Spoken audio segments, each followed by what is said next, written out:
Greetings in the name of the Most High John Rastafari. This is Agail Jen, Sister Jenny, Auntie Jenny. And if you want to get formal as Miss Jennifer Frederick, another edition of we talk, we take unfiltered people and only see me for a little while, but oh God, I get caught up in the whole carnival thing and imagine that. I went panorama last night, it was free. So Miss Michelle Benjamin, it ain't a bumper carnival. You can't measure that because things free and people coming out in the numbers. You have to measure it when people paying, right? So the stands looked nice last night. Last night was medium band finals. It was to be held in Tobago, but because of the breakdown of the old boat, I said old because that damage to the hull. That looking like it rip up like a distress change for a boat that now come on the second trial run. So it was in Trinidad and the Savannah, and the president of Tuco, that woman real innovative and real creative, and watch me, she's a mover shaker and she could handle the scene. She said, free. So I went down, and the first time ever go and sit down in the stands to listen to Pan. Let me tell you something, it is the best ever. You know, I would just go down on the greens and on everybody playing in my head. But you see, when you sit down and you listen to the band on stage performance for the judges, out of this world. You know what? Let me start this thing right now. I get excited one time. So, people, I am here. Let me start this thing right.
And we must do the pledge.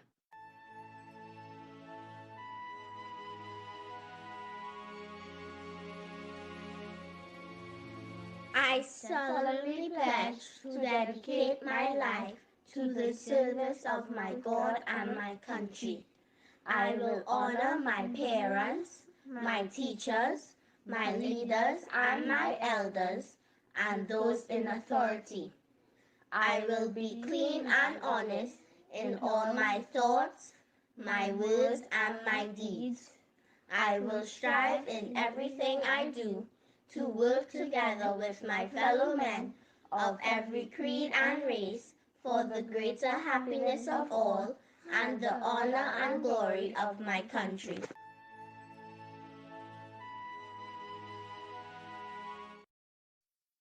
So, people, as I was saying, I wasn't here for a couple of days. I know God, there's so much story and bacchanal, but Carnival is always the bacchanal. So as I tell you, I went the media band finals last night and listener, and no Pan Elders was going to win. Not because as a judge, and not because I know nobody, and not because I know nobody in Pan Elders. But listen, when they play the magician, I think it's Burning Spirit sing that. And they had a real magician on stage. And listen, all kind of thing, dove, all kind of thing who disappear and come back. Oh God, and the music, and I sing along. Hey, it was good way. So I wasn't surprised when I heard that they win. Only bands was good, eh? It was good. I think I might go the finals a conventional steel band and go and sit down in that crowd because I want to hear the lizard run up. She dress, have a whole dance fit and thing, you know. Anyhow, so congratulations to Pan Elders and all those who took part because they were the eventual winners of the medium band steel band competition. And all the winners of competition so far. There's a young lady, 11 years old, would have won the Junior Calypso Monarch, singing about we need role models. Yes, darling, we really do. And if I'm not mistaken, I think it is Brian London who wrote the Calypso. I'm not too sure. Right. And so all the winners so far are coming to the chutney and all the thing, right? So I just wanted to put that there because I was so excited about the carnival, the panorama, and I'm still tired. And then I went something they had in Bricks the Friday night and thing. Listen, I can't party as I used to again. But you know, I'm still fighting it. So people don't learn see me at it all over the place, liking myself and enjoying myself, right? So I want to wish again my member of parliament, Stuart Richard Young SC, member of parliament from Policeman North St. Anne's West. His birthday was yesterday. So I'm wishing him again happy, and strong, all job blessing, all job love, you know, everything, much life, much strength, everything. And also to Mr. Ashton Ford. He too celebrated his birthday and he was a former General Secretary of the People's National Movement, a gentleman that has much knowledge about the General Secretary position and everything to do with PNM, the Constitution, and how it was run and how it should be run and all that. Right now? Okay. So happy, strong to Miss Ashton Ford. Job love, job blessings to you. All health and strength. Hope you live to see many, and many more. Because we need your knowledge. We need to get the information about the PNM and thing, right? And again to my member of parliament, much life, much love. Yes, so let me continue. So people, the thing nice, the carnival is back and all. Negroes first. No. African for sale. Oh God, you know, long time they used to say another word, right? Negroes, and then before I said another one, but for sale. And I'm not talking about the sale where you know that we were sold into enslavement. I'm not talking about that one. I'm talking about the sale where you're not no longer no slave, but you're willingly for crumbs, in most instances, for crumbs, sell yourself, your values, your morals, your ethics, and your own. And then when they're done with you, they throw you aside and say they could get you. For what? At Chubby's and a what? And a doubles? As I said doubles, I wonder when doubles vendors will start to pay tax because everybody paying tax. Everybody. Just not to go tell the baby we're born as he come out for the doctor to strap a face to ball out, you have to pay some tax. I say all kind of thing one time. So as I say again, carnival nice, but it's free. And once it's free, Madam MP Benjamin wants it free, or they don't fire 10,500 CPET workers, how much URP workers, how much reforestation, how much people on contract, and like only going for the public service now, my opinion. Redundancy and thing coming on and retrenchment coming. Again, give them my opinion. Because if all they want to introduce AI into the public service, it means jobs will become redundant. People going home. So again, once all these people on the breadline, nobody had no work, nothing, whatever it is, anything free, with our custom paying them money because we have plenty pride, because we work hard and we don't sacrifice to do and work hard. Yes. If all the take where all the people work and it have free thing, they damn right go it. Because if they was working, they had the money to pay. So they can have no bumper carnival when everything is free. I'm going again. I am Marshall had a nice concert last night. I see a little youth man. Oh God, some of them with the straight hair must be vexed when they see this little youth because he's an Indian little youth there. Oh God, and he's singing Marshall tune and he had the vibes. He come from a home where grandmama, grandpapa, or somebody is African descent because he had rhythm. He had the Tassa drum rhythm. He have African drum rhythm. Like it or not. Marshall, big up, right? And all the winners, Lady Lava. Oh God, I go on the Lady Lava girl. I did say the win soca chutney, but I could get to that. Oh God. Carnival was higher just right? So let me start this thing right. So let me just play a little history here. I think I had to remove myself from the stage, but let me play it. Who are we? Who are we? Who are we? What do we wear? Our story.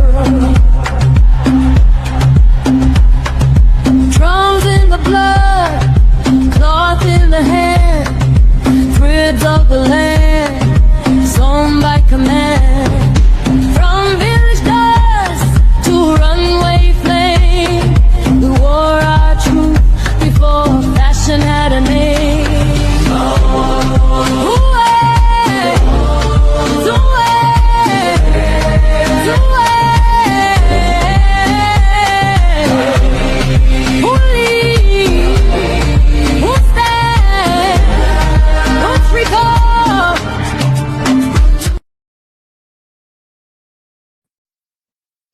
Africa have the most brilliant designers ever. Let me tell you something, eh? So we always wore fashion. Fashion don't wear we. We ain't just come into this thing. So listen to this one too. You know, I must bring a little culture too. I tell everybody, love themselves, love their culture, no matter what ethnic group you come from. Nobody culture, love it, the good, the bad, the indifference. Because once you love your culture, love yourself, you can love anybody else. You see, once you have problem with your culture, you have problem with your heritage, you have problem with your ancestors, then you'll have problem with everybody else, and you end up in this racism and racial slur and all this background. So listen to this one. Here's something they don't teach. 1773, Grenada. A plantation owner runs an experiment. 2 enslaved Africans get treated by a Negro doctor. 4 others get the European-trained surgeon. The disease? Yaws. A horrific tropical infection. 2 weeks later, the African doctor's patients, completely cured. The European surgeon's patients, still sick. According to Stanford University research, the plantation owner immediately put the enslaved African in charge of all patients. Why? Because European physicians knew almost nothing about tropical disease, but Africans did. Europeans arrived in the Caribbean unprepared, dying in droves from heat, malaria, infections. Meanwhile, Native Americans bathed daily in rivers. Tisquantum tried convincing pilgrims to start washing themselves. They refused. Europeans believed bathing spread disease. Louis XIV took 3 baths in his entire life. But Africans? Daily hygiene was standard, not luxury. And when Europeans needed crops grown in climates they couldn't handle, they specifically selected enslaved Africans for their agricultural expertise. Rice cultivation in Carolina? African knowledge. Tropical medicine? African cures. Europeans called it discovery. We call it theft. Because the truth is simple. Africa didn't need Europe to survive. Europe needed Africa to survive. And they've spent centuries trying to hide that fact. If this challenged what you learned in school, drop a comment. Share this so the algorithm can't bury it. Because when we finally tell the truth, everything changes. Well, in hear that, one of them king of them bathed 3 times in the life. He was smelling rank. And they just want to portray we as if we're animals. Hey! People, we always bathing myself in all kind of milk and perfume scented, this and that, body oils and all that. You ain't seen Nefertiti and all of them, Cleopatra and all them, Queen and all of them from Africa. Always bathing and washing. And look now. Let give me a break, yes. So I saw this other one and it warmed my heart to see athletes, how they honor their mother. And it was the African American athlete. You know, they always say that all they just thing is the money and car and this and that and whatever, but they do remember their mummies. So look at this. I hope you all love it. It brought a little tear to me, you know.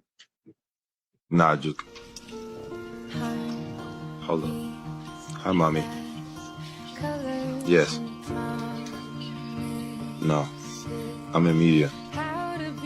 I'm in media.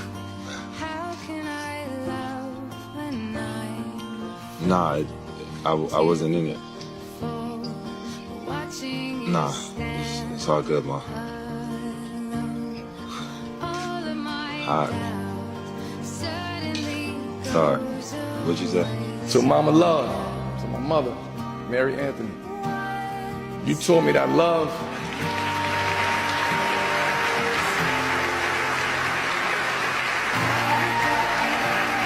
She crying. You taught me that love is action, that sacrifice is quiet, that faith is louder than fear. To every woman watching tonight, this moment is yours too. You are not behind us. You're not beside us. You're the reason we rise. You don't just shape homes, you shape legacies. My mother was the first one to show me what sacrifice looks like. No spotlight, no praise, just love in its purest form. You're the reason I'm standing here, Mom. The sacrifices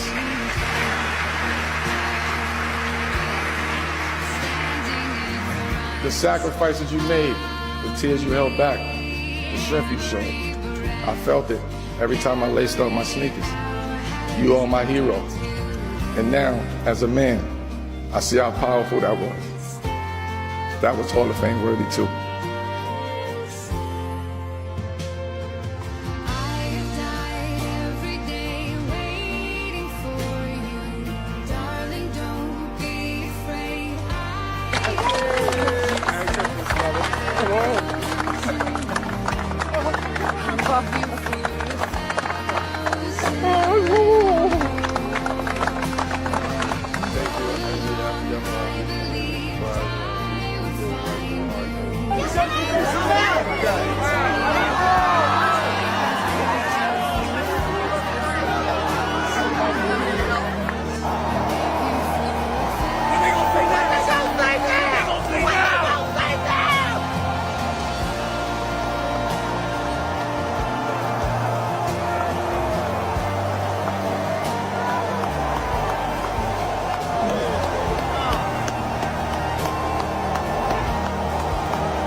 We're documenting everything that's true. Who's left to have?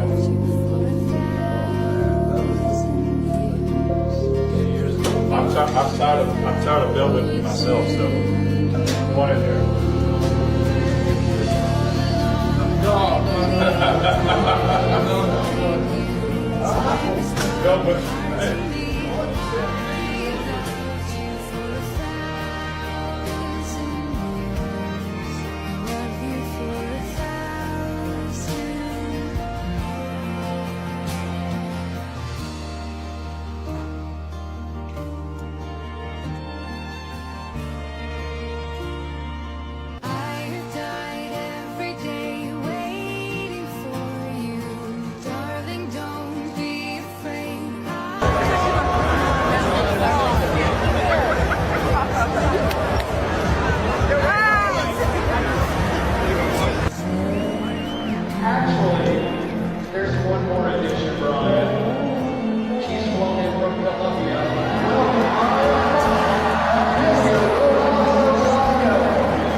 And I want to thank my amazing mom, my amazing mom.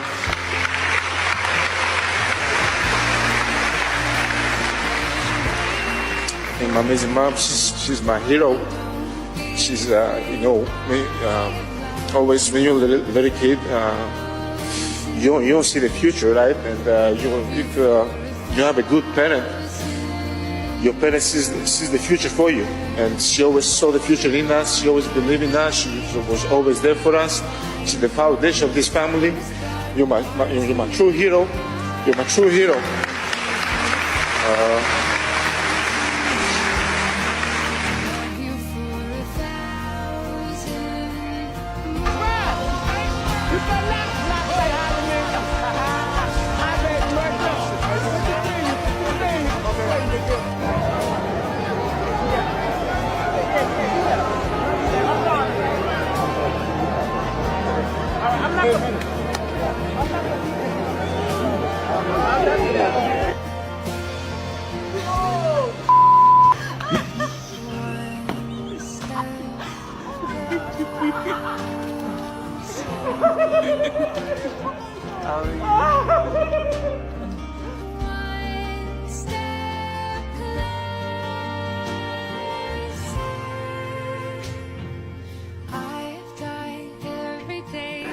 good, mommy? You know what it is.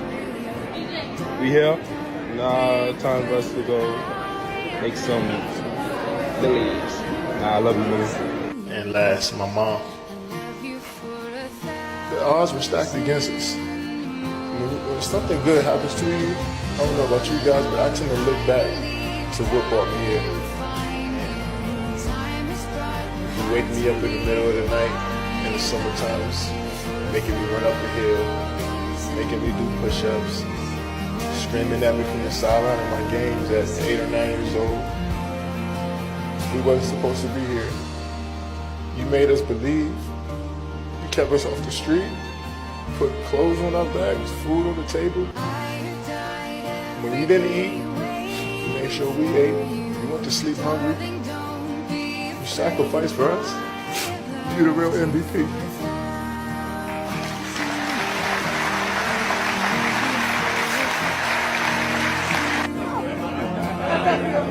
Oh, yeah, you talked to her? Yeah, no, I ain't talked to her. I talked to the agent. Oh, yeah, okay. And Well, she out of town. Yeah, she out of town. Yeah, so I was looking for her. Yeah, she out of But town. I was telling them how when first started, when y'all played and stuff, I ain't seeing nobody but you. I stand by the locker room, and you'll come out in your shorts and stuff, but I got something I want you to try.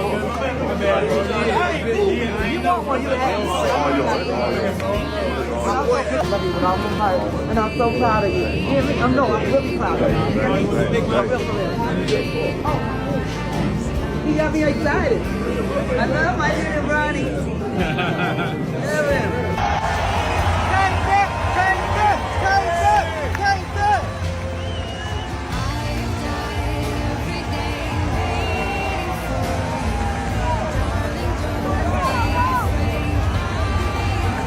Bravo, bravo.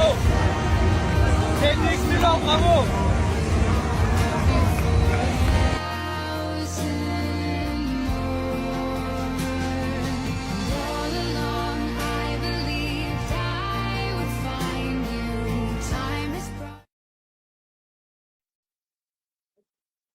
And that is, that's so beautiful. To all the children who appreciate their mother's love and their mother's input and sacrifice in their lives. And when they are older and they would have achieved that, they don't forget their mom. I congratulate you all, because there are some who didn't have a mother or have a mother, and I don't know what happened between them, and there's not that appreciation and love. And even if you're not the person who brought you up was not your biological mother, whether it's an aunt or a cousin, whatever, I would have brought you up where you're now successful based on the way they would have taught you, the foundation they give you. Show them that love and appreciation. Show your parents, especially when they stay around and sacrifice for you to be who you are today, successful, and in your personal life, professional life. Don't ever forsake your mother or your father. So I thought that was beautiful. So let me continue this thing here now. Not to be left out, our own Dream, the Dream Richards, you remember recently he got a big deal from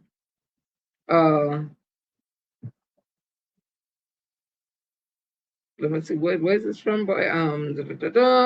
With I think some Arabs or something like that. The person dressed in that kind of, I don't know if it's from United Emirates or it's from Dubai or what, right? But he got a lucrative contract with millions and millions of dollars. So I'm seeing here in Global Energy Hub, it says, so this was February 3rd, so it was a little while back. 30 minutes ago, my purpose to my mother has been fulfilled. Dream Richards stunned the sports world by spending millions of dollars to buy land in his hometown of Tobago, then quietly transforming it into a nursing home for the elderly and lonely, a place where they can live comfortably without family. But the truth that moved millions to tears lies in his past story with his mother and his promise to become a good person and bring hope to many lonely and homeless people. as his mother always wished. This touching story shared below has garnered admiration across Africa and made the world realize that behind the incredible speed of the maritime star is a kind heart with a desire to change the lives of thousands of elderly people in Tobago. I really hope that this Global Hub Energy report and article is accurate. And I don't doubt it, but I'm still saying I hope that it is. And if it is, I want to also congratulate Jereme Richards for not forgetting his mother. So let me continue. So tomorrow is the Barbados elections, and Mia Motley, all who had loved her because they find she's so strong and she's so this and they wish she was the prime minister, especially under the leadership of Dr. Keith Christopher Rowell in PNM. All they find she was the best thing and why she wasn't the prime minister and all that. I hope all they give her love and all they encourage all their family and friends in Barbados to go tomorrow and vote for Mia Motley. So this is having a conversation and Papa, she on fire. You know she not easy. Listen to this. But I want you to know that those of you who say you are voting for an opposition, take care that when you go to vote for an opposition, if you voted for one, and you voted for one, and you voted for one, and you voted for one, and you voted for one, and you voted for one, and you come down the line, you will end up with a government, not an opposition. And then who will pay the price? A government that cannot even pay tokens to get the lights on at the meeting? A government that locking out people that belong to them?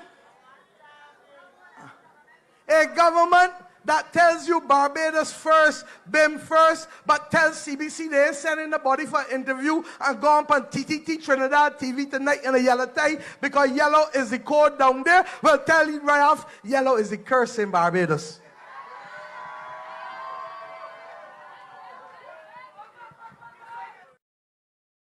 Oh God, oh God, I wonder if this one director is, let me see if this is the one with him on stage, because she was on stage with young brother. So I hope this is it. If not, I'll just take it on one time. So people, all they love Mia Motley, all they say all kind of nice things about she and Dr. Rowley, all they find Dr. Rowley as the worst and all that. All their friends and family members in Barbados encourage them to go and vote back Mia Motley and her government into office. All you're good. Yes, let me see. She's the basis, yes me. She's the best prime minister.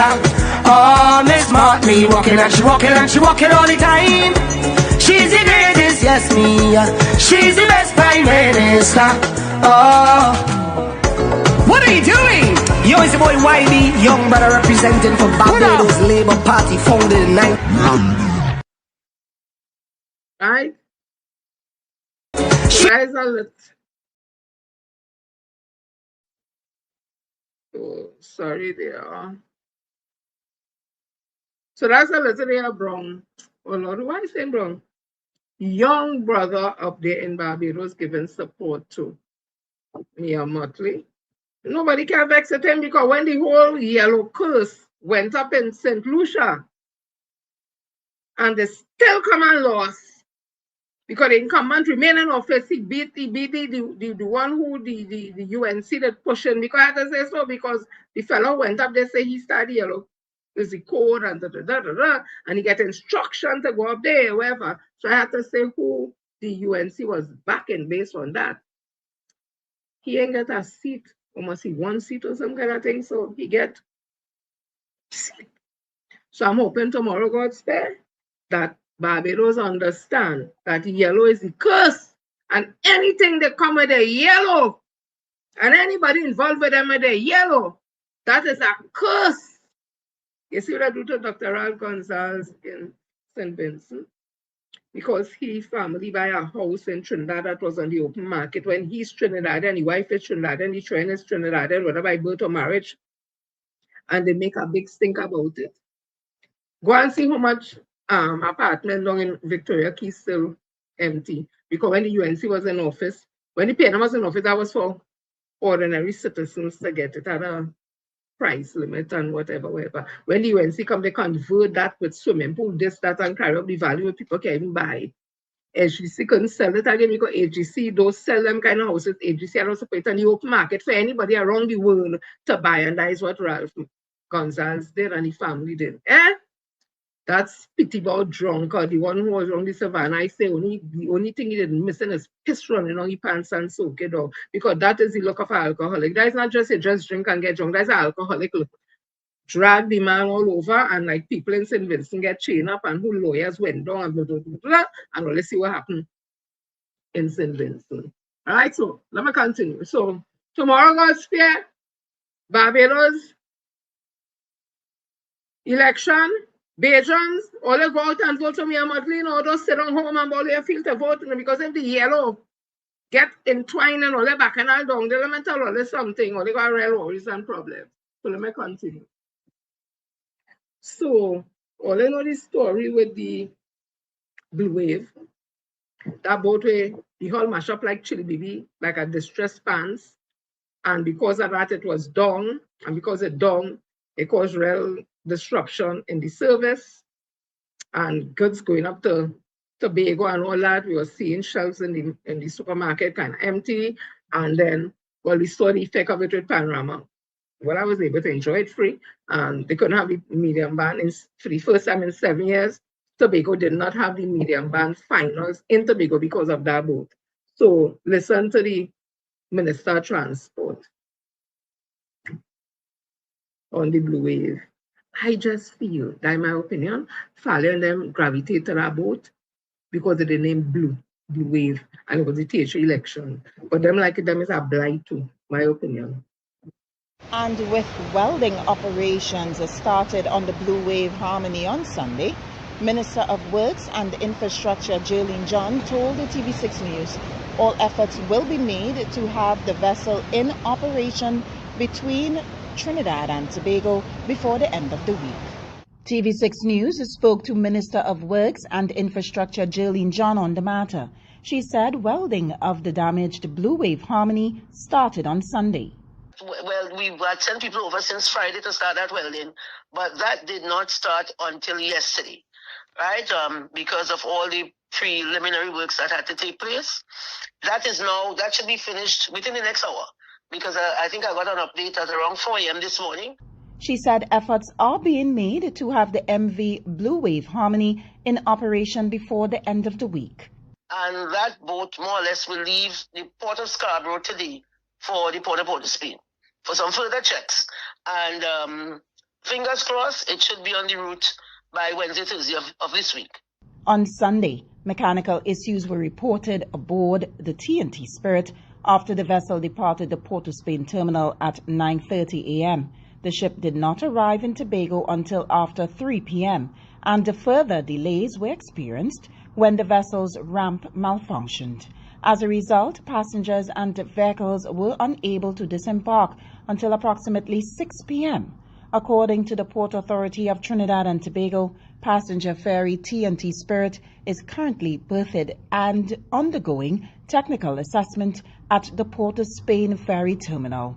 The vessel experienced mechanical difficulties after debris was drawn into the engines during its voyage to the Port of Scarborough on Sunday, February 1st, 2026. As a precautionary measure, the TNT Spirit was withdrawn from service and subsequently returned to Port of Spain Sunday evening. The Port Authority, in coordination with NIDCO, is maintaining contingency arrangements to support inter-island ferry operations and to accommodate affected passengers, including the adjustment of sailings where necessary. Passenger welfare and customer service support remain in place at both ferry terminals. The Port Authority is apologizing to all passengers affected by the disruption and thanking the traveling public for its patience as these assessments and operational adjustments continue. Meanwhile, visitor Mark Vera, who was scheduled to travel on the TNT Spirit on Monday morning, spoke with TV6 News following the vessel's withdrawal from service. And there's nobody telling you anything. You have to check out your hotel. You're in a state of flux. So you now have to go and invent the wheel all over again. You now have to go and book a hotel, see if they have a room for you. You know, we have to do better than this. Mr. Vieira said the situation has left a bitter taste in his mouth. He has since cancelled his upcoming Tobago Carnival plans. And we were due to come back for Carnival. I've told you about this morning, it ain't going to happen. So we cancel reservations at the hotel. So I'll be staying home for Carnival. I will not be visiting Tobago. Elizabeth Williams, TV6 News. How much people may be thinking like that, but they want to make it feel it's not a problem. That's a big problem. Ms. Jolie John is a hard worker. Everybody know her from, well, she know her from Prestige. I think she was there. She made real money for that whole company transforming and all that. We know her to be a stickler, but I think her biggest mistake, that's my opinion, after she had joined with, well, not joined, she was with Pandey and them under the time with the Piaco Airport. Biggest corruption scandal ever in Trinidad and Tobago. And they say, I don't know, I wasn't there, they say in the commission inquiry, how she cried.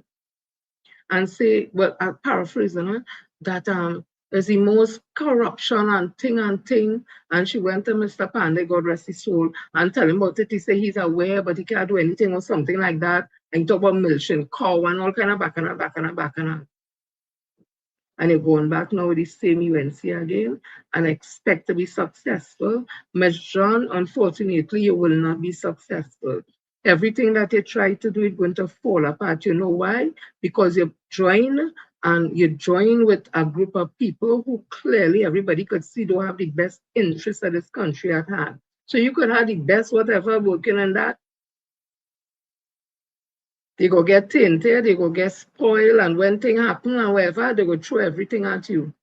You see what they do, Jack Warner? He was the hardest working minister. They support the lager, all kind of thing. He did all over 4 o'clock in the morning and all kind of things. Same thing I see you doing now, and you're showing how you come to work and your outfit and all that. But are you just in the private sector? You going on, by the time the UNC done with you, your reputation will be in tatters. Again, that's my opinion. So anyway, that is that with the blue wave. So here in the Guardian, Tobago businesses sounds alarm admits ongoing cargo disruption. Tobago has now gone more than 3 weeks without a dedicated cargo service, and business leaders warn the island is on the brink of serious economic damage as shortages deepen and major events are cancelled. The Tobago arm of the Trinidad and Tobago Chamber of Industry and Commerce said there has been no reliable cargo movement since January the 12th. Guardian media observed empty shelves in supermarkets with items such as toilet paper, water, bread, and meat either scarce or unavailable.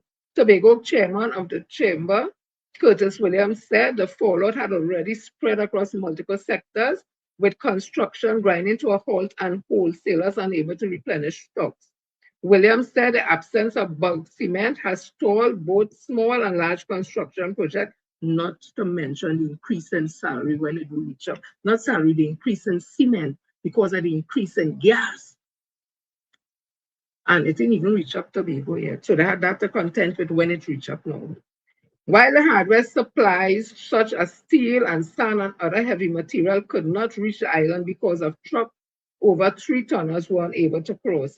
All construction projects that need ready-mix cement, they are at a halt, he said, adding that Tobago effectively has no cargo at all.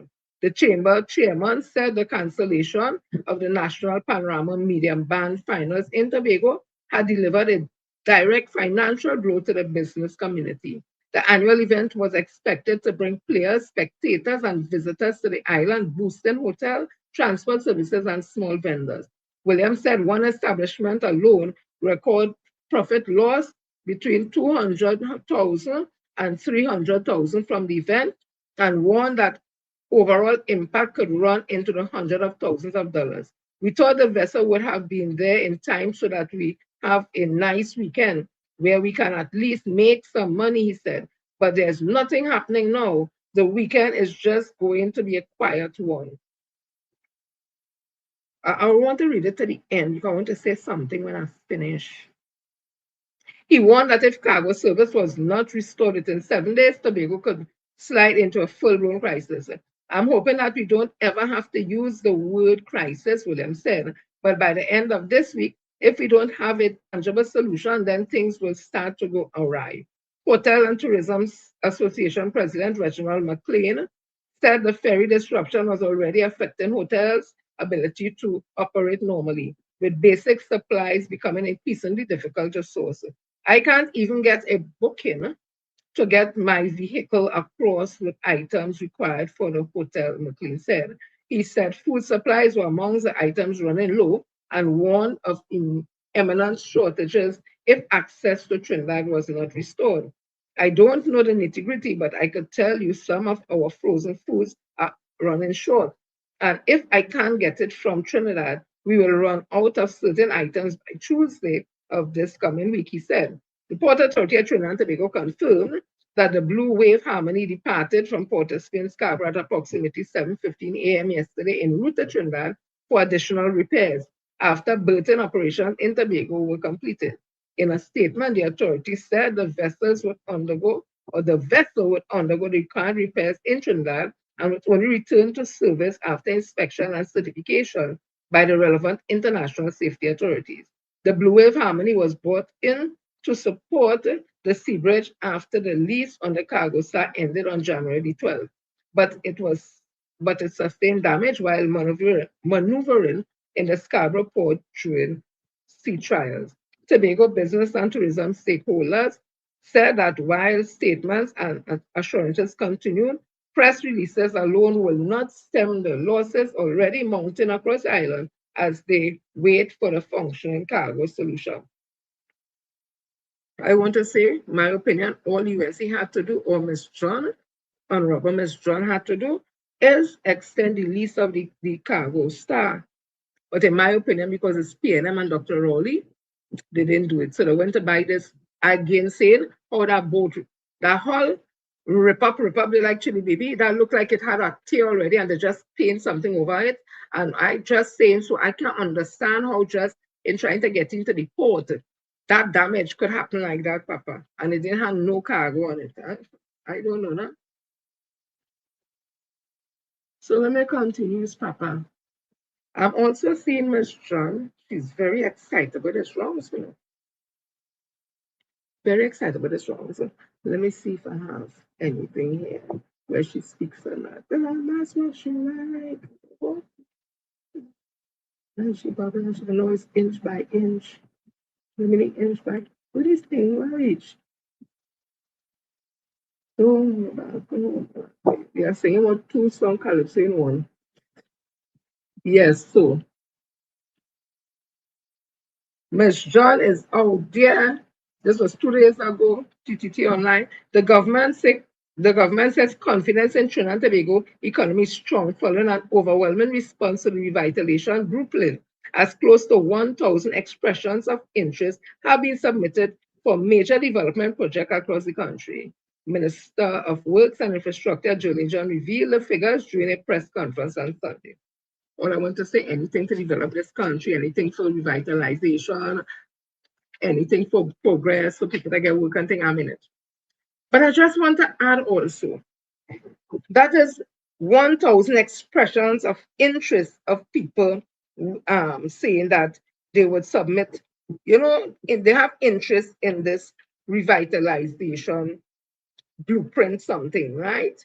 Right, that the UNC has proffered out there, how they're going to make Trinidad, you know?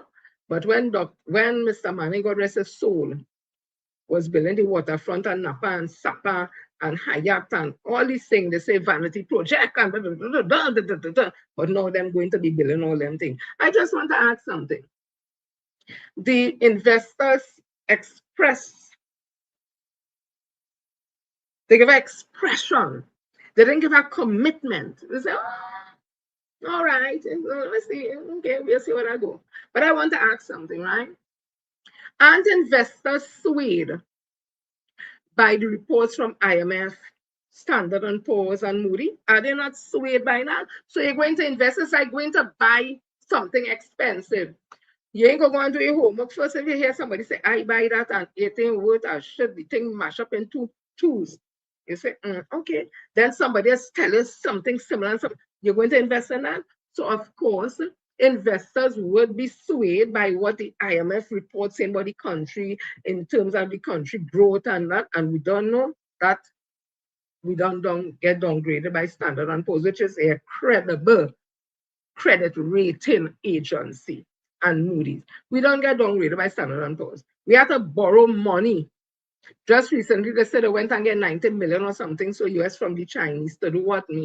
Now they went out there again, and they, in my opinion, I just say he's a glorified accountant, in my opinion, and I'm entitled to have one, went out there, that's our MP, Honorable Minister of Finance, Dave Tanku, went out America out there to raise bond, and so excited. Oh my goodness, the raise, which was oversubscribed, as if the first time that ever happened.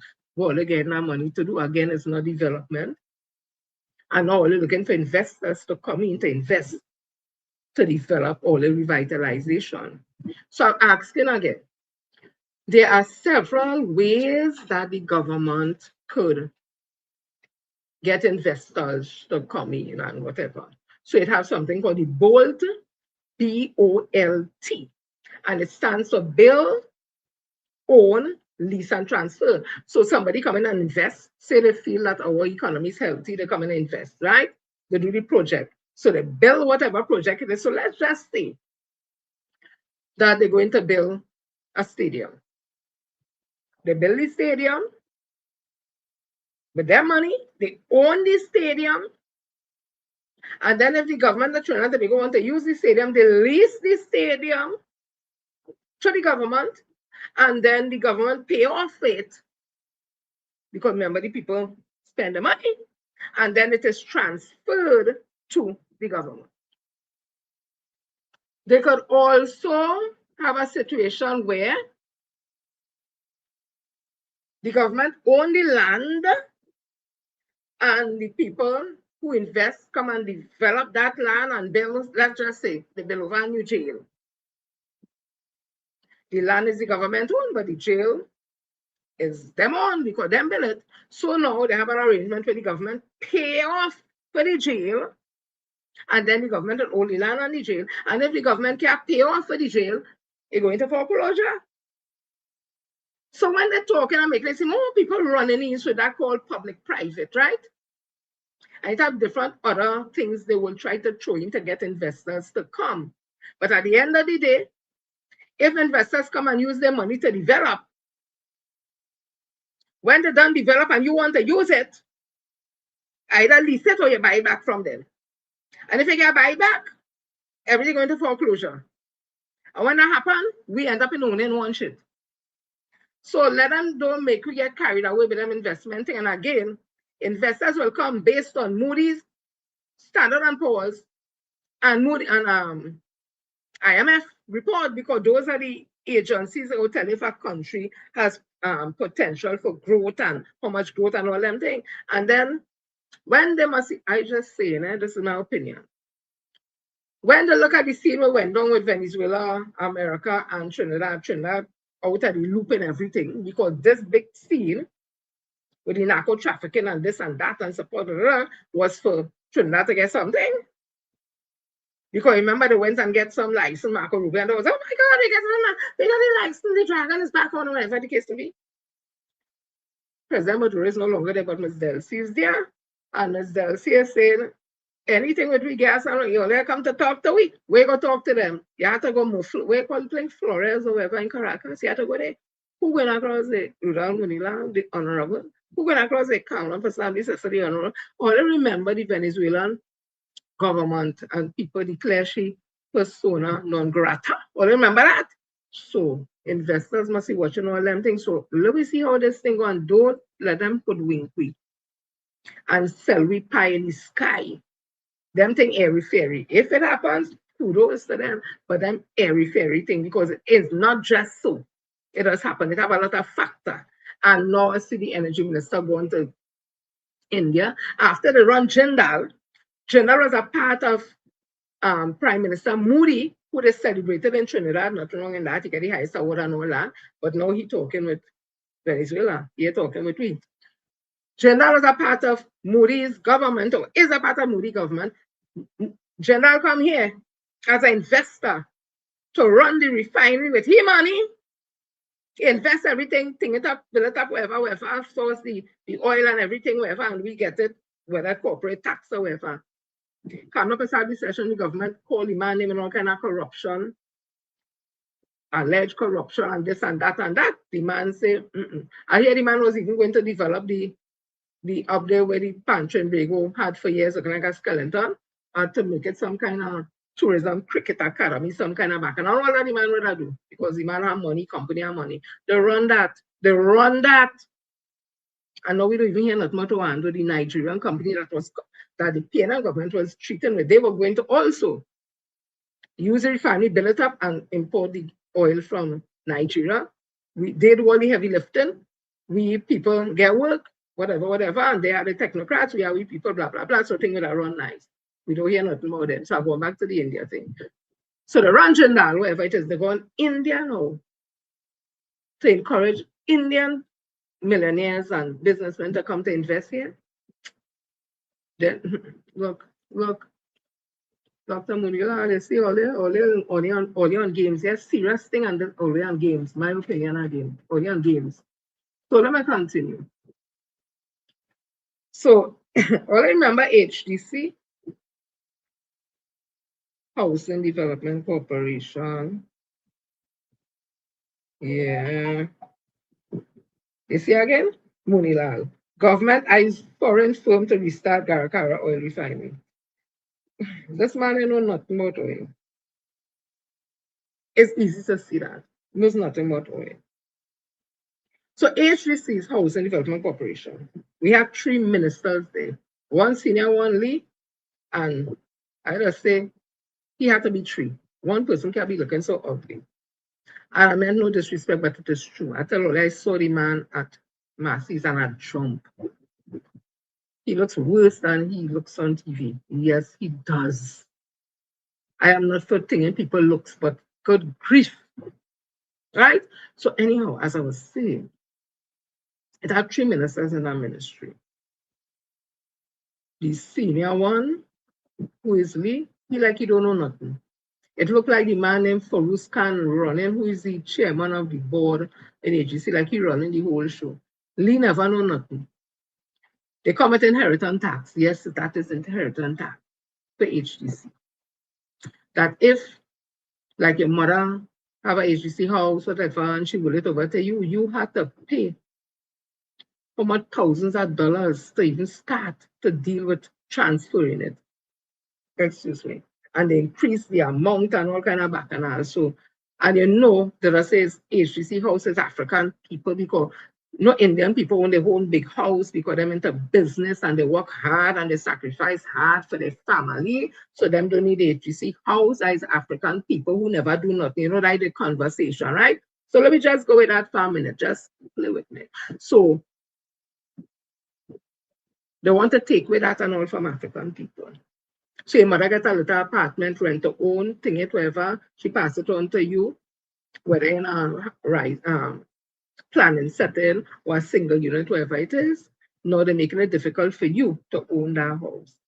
But when Dr. Rowley was in office with the PNM, they lie and say Dr. Rowley come with inheritance tax. And they say all kind of thing about it and they come with the same thing. That was telling Ms. Julian John, my opinion, she wouldn't succeed in nothing she doing. She might have a good heart, but you can't have good heart and standing in them kind of nasty thing with people who so hateful towards people your own race and even them own race.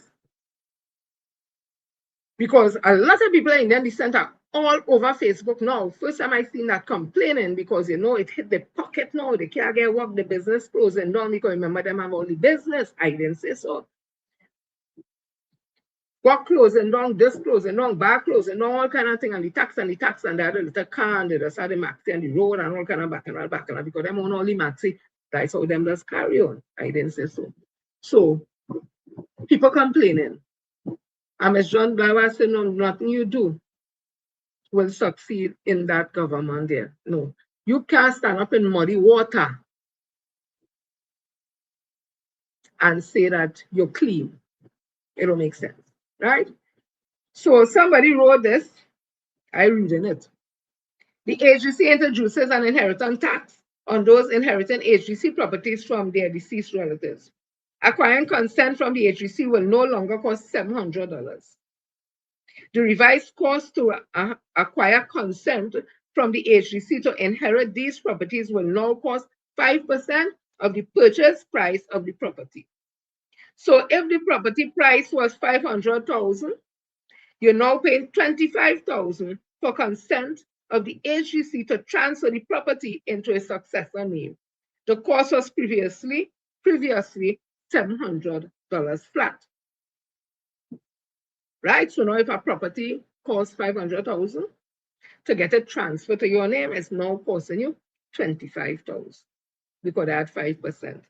Before, under the People's National Movement, it could have cost $500,000, $200,000 to transfer. It was just $700, right? And they say Dr. Oli is a tyrant and a dictator. And it is the same Kamala Prasad who fabricated a lie that the PNM was about to impose inheritance tax. Now watch them. The agency also drastically increased the cost of acquiring their consent for an owner of an agency unit to sell from a flat fee of $700 to 10% of the purchase price. So if the purchase price of the property was $500,000 and 10 years later you now wish to sell, you will now have to pay $50,000 to the HGC to acquire their consent to sell. The HGC has also unilaterally sought to amend thousands of leases adversely impacting thousands of homeowners by absolutely prohibiting the sale of units within the first 10 years. Previously, homeowners were allowed to sell in times of hardship once HGC had the first option to purchase at the purchase price. When you see what happens? I wonder it is alleged Jaiwanti. Talk about Jaiwanti. Where Jaiwanti Lakshmi Dian saying? It is alleged she going and get work in the office of the Chief Justice. Mr. Ricky, something Budu is the name, something so. I hear it is alleged she going to get work there because where she should have worked hard, you know, it didn't even look to me, my opinion, like she was bleaching. And she wanted to go competition right with Miss Renuka. All you know is Miss Renuka Sagram Singh. I think it had more to the name, but Diamond Miss Renuka. She did go in competition if I open with Miss Renuka, but she didn't able. She didn't ready. Miss Renuka had class. Class! Anyways, we don't hear nothing from she. But as I tell you, it's alleged, she going and get work with the CJ office. So I'll coming back again. It was alleged she get HGC house. And them HGC houses, people like she whose salary was all big soul, was so lower class, so she gets it. And I understand it's alleged she end up after how much to sell it. So they want everything. African people must get nothing. So let me continue. I saw this, I wonder if it was downloaded in time. And it spoke to the fact that HGC changed. Basically, it's more than up around that. I'm not seeing it up, so I would just, it's basically what I was saying, but you know, I like to show the little videos and thing, right? Let's see what. So the UNC removed all restrictions on Caroni lands, allowing Caroni lands to be sold for profit. Fact, somebody put up a fact check. Cabinet Minutes 3093, the 6th of November 2014. Caroni lands 2014, no restriction, no resale limits, no farming repairment, no farming requirement, sell anytime, keep 100% profit. State gifted, full development, and resale rights. For HCC homes, UNC now, 10-year lock-in, must get consent, 5 to 10% transfer fee, state takes part of your equity, landlord taxes, restricted charge to sell. Same taxpayers, same subsidy, but very different rules. Currently freedom, HTC fees. And who again? Because when you look at Caroni land, is a large percentage of people are Indian descendant.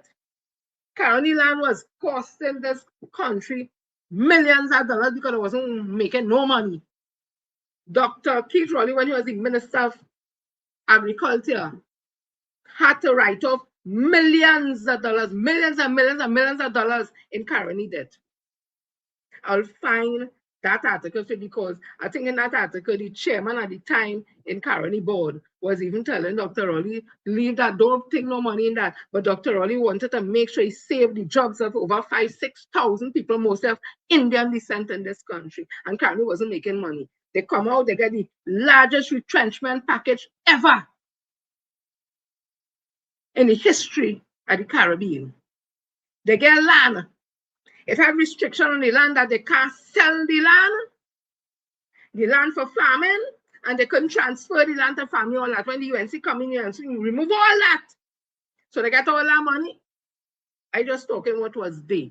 Had nothing to do with whether I vex or agree or not, what was there. But if you want things to be, we even talking equal, we call it equal. Others want to move as if they're more superior. I nobody more superior. We want equity. If you could get Caroni people the land where Caroni wasn't making no money. Do you hear about the putting weight in the bottom of the tray where they putting the cane on to make it look as though it's real cane coming when they hardly making cane and paint. All them thing was happening. It was alleged wrong in Caroni. Caroni wasn't making money. And they get land, all kind of thing. And now they could sell the land at will, they could transfer, they could do what they want. But HGC little houses that African people get, they locked in, they can't sell it if hard time. They locked into a 10-year lease and then increase in how much they had to pay HGC now to get agreement from HGC for them to transfer. And then HGC getting out of that and all kind of thing. That could never be right in this country. But when UNC win, who they say? Everybody wins. Some people wins. And who is it? Some people? The peoples. So I'm seeing Miss Camille Robinson Reggie. She's back out again, and as she come out, she starts with a bang. She's calling for the resignation of Lee, that is David Lee, or Lee, over HGC transfer fees, because you know she was a minister of HGC, in HGC. The People's National Movement, this was in the Trinidad Express. People's National Movement, PNM, has condemned the government imposition of what is described as an inheritance tax on the Housing Development Corporation, HGC properties, stating yesterday that the new fees impact amongst the most vulnerable in our society. And they say, you know, there's always one is African people. You don't have no Indian people who is most vulnerable. It's only African people. Like it's only African people that's be on welfare. Let me tell you something now. They go turn up on a social welfare and see how much Indian people that's line up. I hear a story when the man coming walking so to show he can't walk, he can't this, whatever it is. And the thing, when he come out, like he forget. Because when they go with lies and things, that's and he forget. When some our worker going to people, he walking straight, he jump in a mat. All kind of scheme that has come, but they see as African people. Turn up una, if you see Indian people, let's go and get welfare. And nothing wrong with that. If you're entitled to it, you're entitled to it. But operate as if it's only African people that make 20 children and 18 children for this man, that man, and all the children, different father, and they have money to mind the trend that to go on welfare. Indian people too. And them that's had some of them that's had trying with different man the same way, because one man does beat the hell out of them, they leave that man and they go to the next man. Sometimes they end up in a situation where incest and all kind of thing happen to them, and they had to make the child whatever, and they had to make do the trauma, the this and the that, they need counseling, they need this and all kind of thing, right? welfare is not just for African people, it's for any citizen of this country who meets the criteria.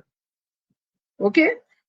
So they're going at the houses for African people. I pay it so. The opposition in a release called on Housing Minister David Lee to resign, claiming a total collapse of oversight at the Ministry of Housing, and asserted that the additional tax was implemented by stealth in the dead of the night. That's how UNC like to do things. When in the dead of the night, when you party and you're doing what you do behind your clothes or whatever, them just come with something and jam me. And when you see it, that's the next thing. If PNM was doing them thing, this whole place would be uproar. Tobago in uproaring because the boat, cargo boat break down and they suffer. But when they had the problem with the sewerage under Dr. Keith Christopher Rowley, they said get on every day. Dr. Rowley went and buy about 3 or 4 boats. Did it stop? You didn't hear they say thank you, nothing. I'm not talking about all Tobagonians, eh? Some Tobagonians, plenty Tobagonians, but not all Tobagonians. But now the ship down, this cargo thing done, they didn't see nothing. They quiet because why? They must be afraid they go look bad. But when under Dr. Ronnie PNM, everybody have mouth. But he's a dictator, but he have mouth to say what he want to say. But he's a dictator. Watch me now. That was one of the most doted dictators I see had. So the measure was the government latest betrayal to the people of Trinidad and Tobago through the imposition of what is in substance and effect an inheritance tax on HGC homeowners disguised as an administrative fee and imposed without consultation, transparency, and lawful authority. The housing minister, the former housing minister, Camille Robinson-Regis, in a separate statement said HGC chairman Feroz Khan has now moved to impose what amounts to an inheritance tax on the heirs of HGC properties, while simultaneously directing that homeowners who already had approved and signed mortgages must now pay more than what was contractually agreed. Let me tell you something, you can know plenty about contract law because I enter labor. If you have a contract signed off on the dotted line by all involved parties, stamped off, thing and whatever, and it says you have to pay $10, as my mother used to say, not a bitch or your brother could increase it to $10, $20 or $15. Take the rest to court. Because a contract, if you want other people who are not going to sign the contract, that is something different. All who already signed off on the contract, whatever money on that contract for them to pay, you want to increase it? Meet me in court. Because I breach a contract. Right? So, the PNM calls on Lee and his 2 junior ministers, they call them paid social media troll ministers, to resign as ministers in the interest of accountability, good governance, and the basic standard of public administration. I'm telling the PNM, them ain't going to resign because them ain't know nothing about accountability, good governance, and basic standard. Them also all that. Them just gutterless, guttural, lagoonish, dirty water kind of thing, my opinion. That ain't happening with them. Right? And it went on to say more. But the thing about it, I would have read from the chat from the last previous thing, and they're just regurgitating basically what I read just now, right? About the increase by 5% and all that. So Madam Camille Robinson-Regis is out there doing the work, as she always does. It's such a pleasure and so refreshing that she's out there giving strength to the opposition as a woman. Because trust me, I ain't gonna go there today, not today. So as I was saying, let me continue because I don't intend to say whole night, but I come into the carnival back and I just know I must give all some other things, right? All I remember, I wonder if it here. We have a director who was able to do it, the one with Kamla Prasad's sister when she was talking about the PNM, want to bring inheritance tax. Okay, so received 5 hours ago, I seen the IMF team visits Tanku at the Ministry of Finance. Let me just hear a little piece of thing quick. Didn't the PNM say that this was from Gavin Walters? I mean, whole comrade from all Tobago did. I want to tell you, not all Tobagonians. Right? It have them fighting and jamming still. So he said here, didn't the PNM say this on the campaign trail, that it's a possibility? Well, then you understand why all these austerity measures are taking place in this country. Superstition, oh God, surreptitiously. I'm not repeating it again, all I will spell it for you and only know what the word means. It have plenty letters like the whole alphabet. I'm not going through that right now. So it's surreptitious. All the missing is ABC, yeah? Because they know that we told you so what's coming. Tanko and Kamala predecessor are taking this country into the economic pits of hell by taxing the way out of poverty.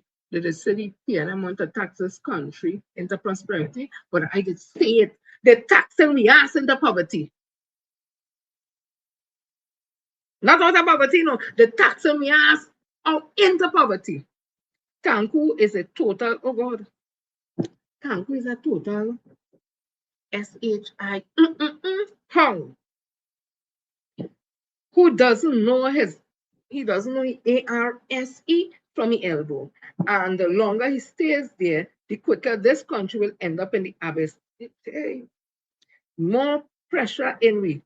Bam, bam to come. Let me see what they say. So the IMF is here. Let me hear what the rating is. So them 1,000 expressions of interest into revitalization blueprint might wane after they hear what the IMF had to say. I don't know, you might get good news, we don't know.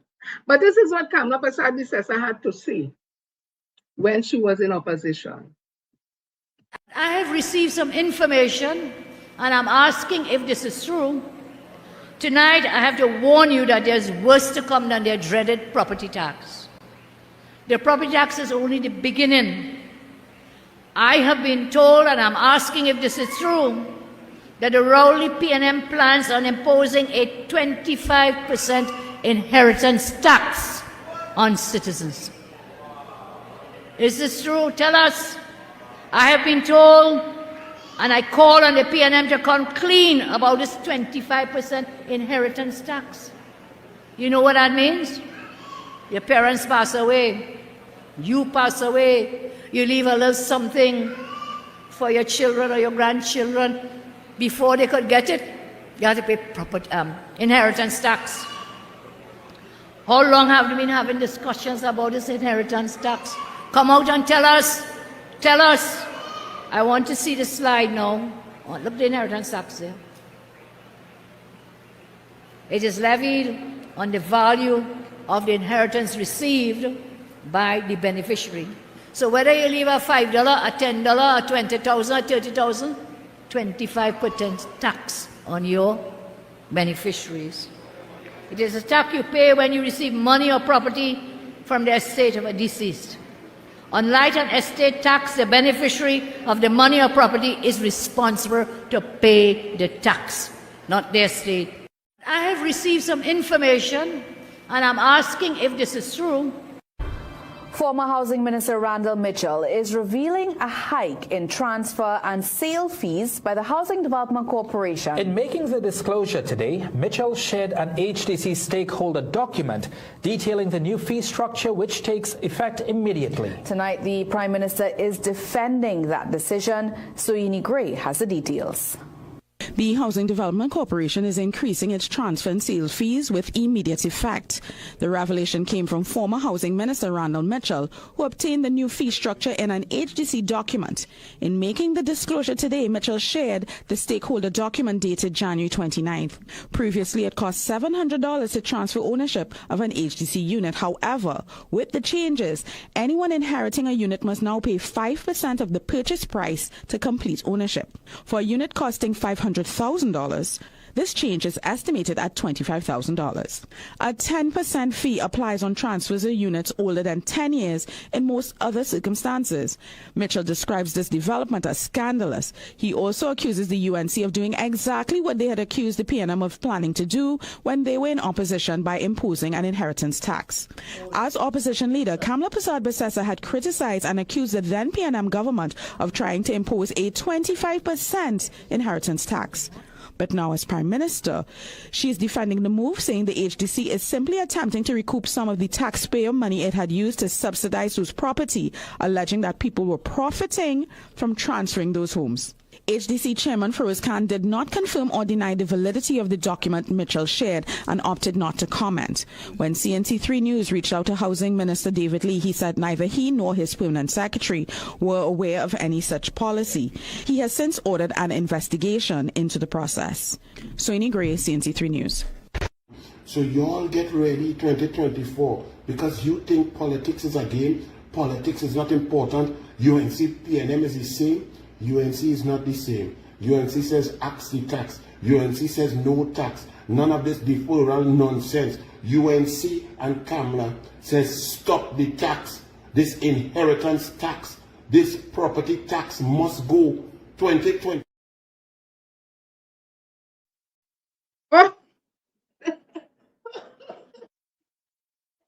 Oh God, Rolia. Jesus, Lord have mercy, and I should Joel and John go on and join with these blasted, dirty, stinking liars, by. Look, he's saying it there. But actually, they come and they bring this same blasted thing. And people quiet. And you want to tell me when I say Miss John, I'm stressing on that, you know, because she's the super minister, you know. That the woman coming to work all over in the fancy clothes and thing, and she out there, you know, she pressing, you know. All she reputation go to shreds. Where to go see these people as rice stink and dirty, by the worst and the fat it had down in. I'll come into that. It was down the fat that it had down in the hell report. How the hell long they end up with stink and dirty. If you see back and all like people want to fight on the boats and all kind of back. Hey. I know they quiet. If Dr. Rowley and the PNM they do that, that was some of the blasted, no, I seen it, only some of the blasted deceitful and gratefulness worse than witchcraft. Dr. Rowley can never do. Our camera person business and UNC doing to all with all this whole place. All they talking about how he black, he ugly, he's a dust, he's a monkey, he's too black for prime minister, and he's a tyrant, he's a dictator, he don't love nobody, and but he never fired 10,500 people. Okay, he never fired URP workers, he never fired a reforestation. We had COVID-19 and all of we that walking. He never go IMF. And we came out of that. Yes, we had challenges. They say tightening a belt and some ministers so fucking out of time. But you know what? Carnival Fete was out there, 200 and something Carnival Fete, and the UNC Fete have 100, have plenty. It had Fete was holding in normal places, wherever it had an issue with IMF, or not IMF, I call the people AMA and noise, they cannot work out that. Nothing! Everything that they get free now because people have no money to fire everybody. The local growing economy gone to shreds. It had nothing because URP workers, CPEP workers for reforestation, all them contract workers and them shopping. So while we waiting to get money, mountain or whatever, URP workers and thing, daily rated workers and all them shopping either every day, every fortnight, every week. Money they run in, they buying the little cigarette, this, the that, the chewing gum, whatever, and they're selling and thing, pumping, whatever. Nothing! I know they want to mash up, we can't even come into that. But the thing is, look what they do in HCC. And people getting the contract change on them, and people are saying nothing. They give all it to rub or they eat. It had to be. There's a spiritual curse and some of that. Look. Let me continue, Papa. Next piece of bacchanal. Ansel McCall. One of the biggest employers are people in this country and others. Ansel McCall withdraws all companies from Trinidad and Tobago Manufacturing Association. Remember, the glorified accountant, in my opinion, who is Dave Tanku, the Jonathan Tanku, said the increase in the gas prices, I ain't going to filter down to the people. They are confident that the companies and they won't filter it out. Cement people say we go see. Then the Rebecca say, we have to increase. Because they tell him, Chiong SC, the man who know about energy. He had the experience, the ability, the technology. Everybody know the man all outer road. They know the man, them big corporation, them big, all in the Hague, and all in Texas, and all them places where the oil giants are. Not in the boardroom just in Trinidad, where the oil giants are them Texas, man, the big cowboy boots and have. They know he out there. He just go sit down and talk with them. He's a negotiator. The man was the keynote speaker for negotiators from all over the world. You know, he's to be a keynote speaker.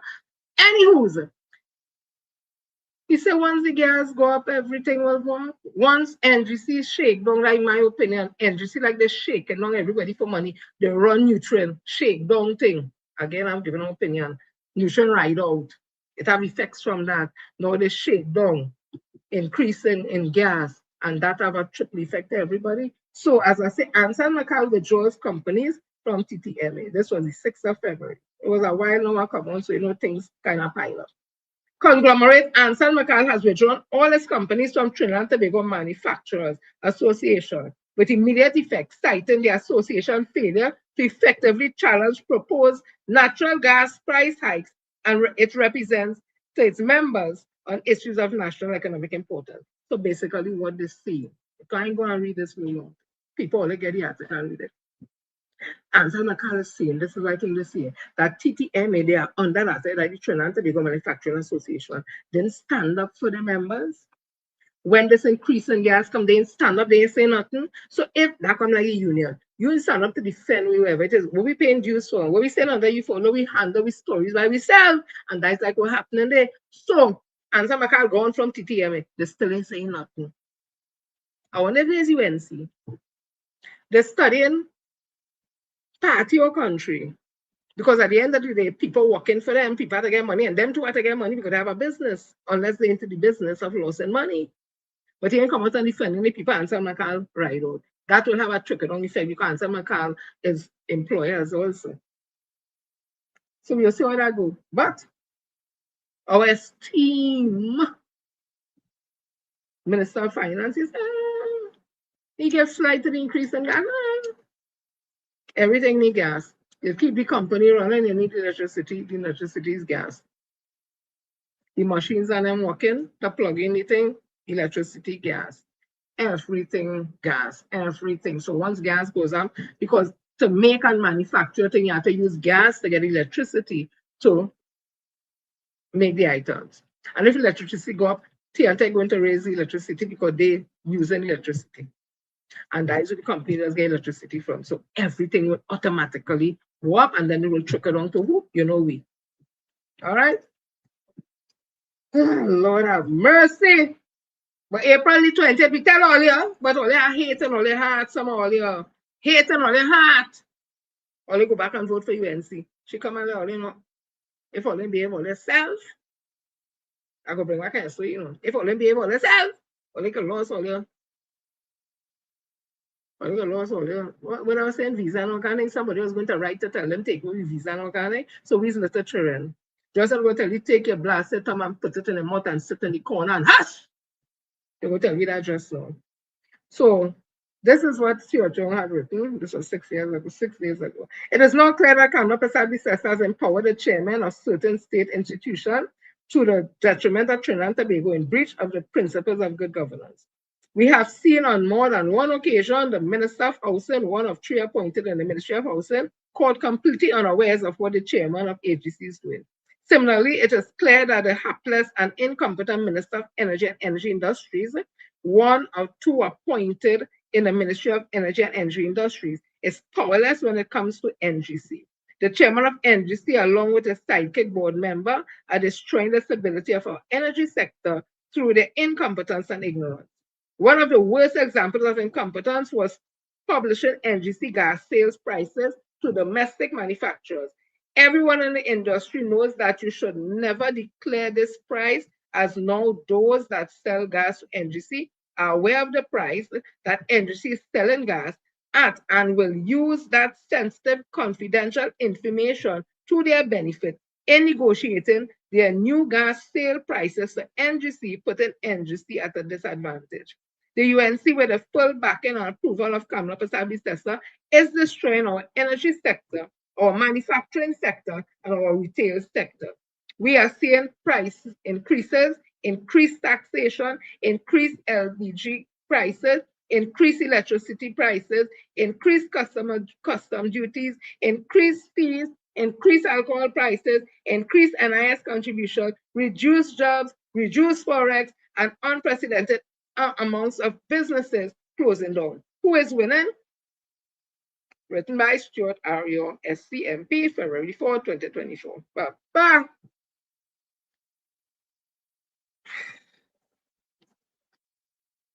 Careful what you ask for.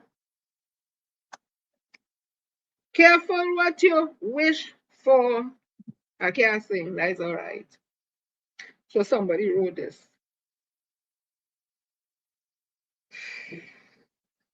Daily Express. UNC worse than a thief in the night. Mercifully, we are a nation that puts pen to paper. We get on the radio and we use various mediums to convey our abject outrage with the grossly unfair, objectionable, and downright disgraceful conduct of the government of the United National Congress, now misled by the Honorable No More Kamala Persad-Visesa. We didn't say so, the people right, they right. I am so bitterly disappointed in this once great politician who was supposed to lift women in every sphere in private and public life with her care and consideration, her integrity and professionalism, and her welcome attitude of partnering with the people. I disagree with whoever writes this, but great politician. Ms. Kamala Persad-Visesa was never a great politician, never a great lawyer, never a great Minister of Education, never a great Attorney General. She's the flip side to the, okay, I ain't going to, right. Woo! She promised so much and has abandoned everything she stood for. It's hard to look at her or listen to her fork tongue.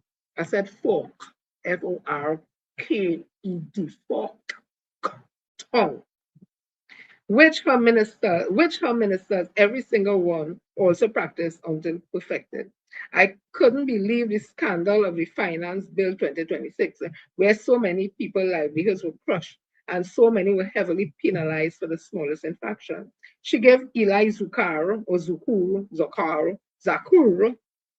and Dave Tanku free rein to impose fines ad infinitum. Listen to me now, God. Write all the thing with some kind of simpler language too now, and all they want us to come up there, but sometimes good grief. Infinitum. Infinitum. If I can get it right, people look it up. Now they are at it again, going after dash cams. Their misguided narrative about saving lives and obey the law, and you have nothing to worry about, was exposed by a rival life who debunked his nonsense about being distracted by dash cam, advising the government to instead manage speed and drunk driving as a means of reducing carnage. Who had died from faulty ID lights, the Kur, and thank God for dash cams, which have helped to promptly catch maxi bandits and hijab wearing culprits. I didn't write this, huh? Dash cams have flourished in the crime wave that Roger Alexander and his empty hot air bag cannot solve. I didn't say that either. I didn't write this. Dashcam captured the desperation of police officers to issue their quota of daily tickets so they can get a quarterly award. These men, Zakur, Tanku, Alexander, have gone mad with power, and the citizens will not take this lightly. I didn't say this. I didn't write this. I put the nation, not I, the person who write this, put the nation on notice that as soon as Carnival is over, Eli will be playing mass with a new fine for dashcam. Shame on you, tax code. The Prime Minister wasn't satisfied that her image was sullied by her Trump-like behavior. She was like the first to defend the bizarre indecent hikes in HDC transfer fees on Bequetia. Listen, BEQUEATHLS, leave me alone. This is in such poor taste, it beats Keith Rowley and Randall Mitchell and company silly. In their time in office, the UNC has visited such hardship on people. Their governance is worse than a thief in the night. It is a literal home invasion where they storm in, put a gun to your head and click, click it like a few times. Look at that. And I say click, click, so I didn't know she said a few times. For you to know they are serious. Then start packing the state trunk with every penny you have. Just like the landlord surcharge, which they must repeat, since it will not be seen a second term, not until hell froze over and the waiting PNM and Madam Michaela should duly take note. Linda Capaldeo from St. James. So they hear who write it. I good with that. So the hot topics, Winter Carnival. Hey, so this band name tried. Decided giving an adult toy, give it just call it, just say a vibrator and an adult toy. Come now. Adult toy could be a dildo. It could be a whatever. Just a vibrator. So they are part of their bond, they are giving vibrators out to women.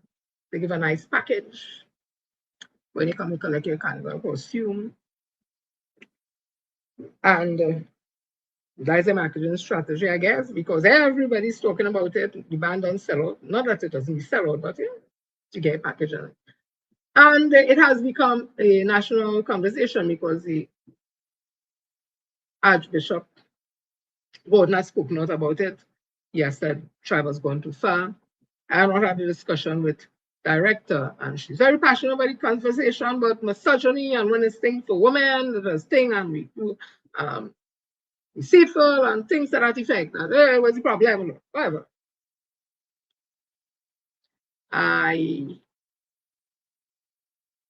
My simple thing is this: I'm looking at the carnival and I'm looking at how the UNC is trying to water down the carnival and the things that's happening on that. And in that context, I look at that, given all the vibrators. The vibrator is not my issue. Everybody and each their own and that kind of thing, right? My thing is this. When I have read the articles from Ralph Mirage that he looked like he's so can cure in alcohol, my opinion again. He's not the penitentiary, something in CARICOM. So you don't hear nothing about here again. The man who feel he have all the big word, not word a word, yeah. And would have spoken about the sex and the vulgarity and the sex and that kind of thing. And when you read, because I was reading about carnival history, especially where it came from, and especially Jamet, the Jamet history of the Jamet. Our carnival that came out of enslaved Africans, it was about poking fun at the French. So they, remember, they on the outside was seeing them dress up in the ball gown and thing, whatever. And they mimic those things. They made mass out of carnival mimicking thing. Dame Lorraine, one of the characters from Dame Lorraine, because Dame Lorraine is not one character, they put everything in one. Dame Lorraine is a group of characters that carry abnormally large body parts. So big breast, big bottom, big toto, hunchback, big hair, and all big hand and that kind of thing. And they would do a dance to music accompanying the part. So somebody like a MC want a better word will announce them. So madam, when French will say the word for big boobs, right? Madam Gunte and that kind of thing, and they come with it and dan da da da da da da da da dan da da da da da da da da da dan dan da dan da dan da dan da dan dan da dan da dan dan, and they'll shake the part. So it's actually a whole theoretic thing, right? All that was mocking the French and putting it in our own way. It wasn't about trying to be sexual, to invite people to have sex and that kind of thing. It was sexy, and it was always about empowerment. Just like the Jamet were women who came from a certain class, they would call it the lower class, from the barrack yard, from the pan yard, and they were outrageous. You had one eye, I can't remember she name, they were the fighters, they were the women who act as the nurse when the men fight in the stick fighting and all that. They were part of that women who dared to challenge it and live on the fringe of society and mock the French women and all that, even throw their period coat all of the face, so outrageous, I tell you, and lift up the dress and all them kind of things or whatever. And it had nothing to do with them wanting to have sex. It was about showing and empowering themselves as women.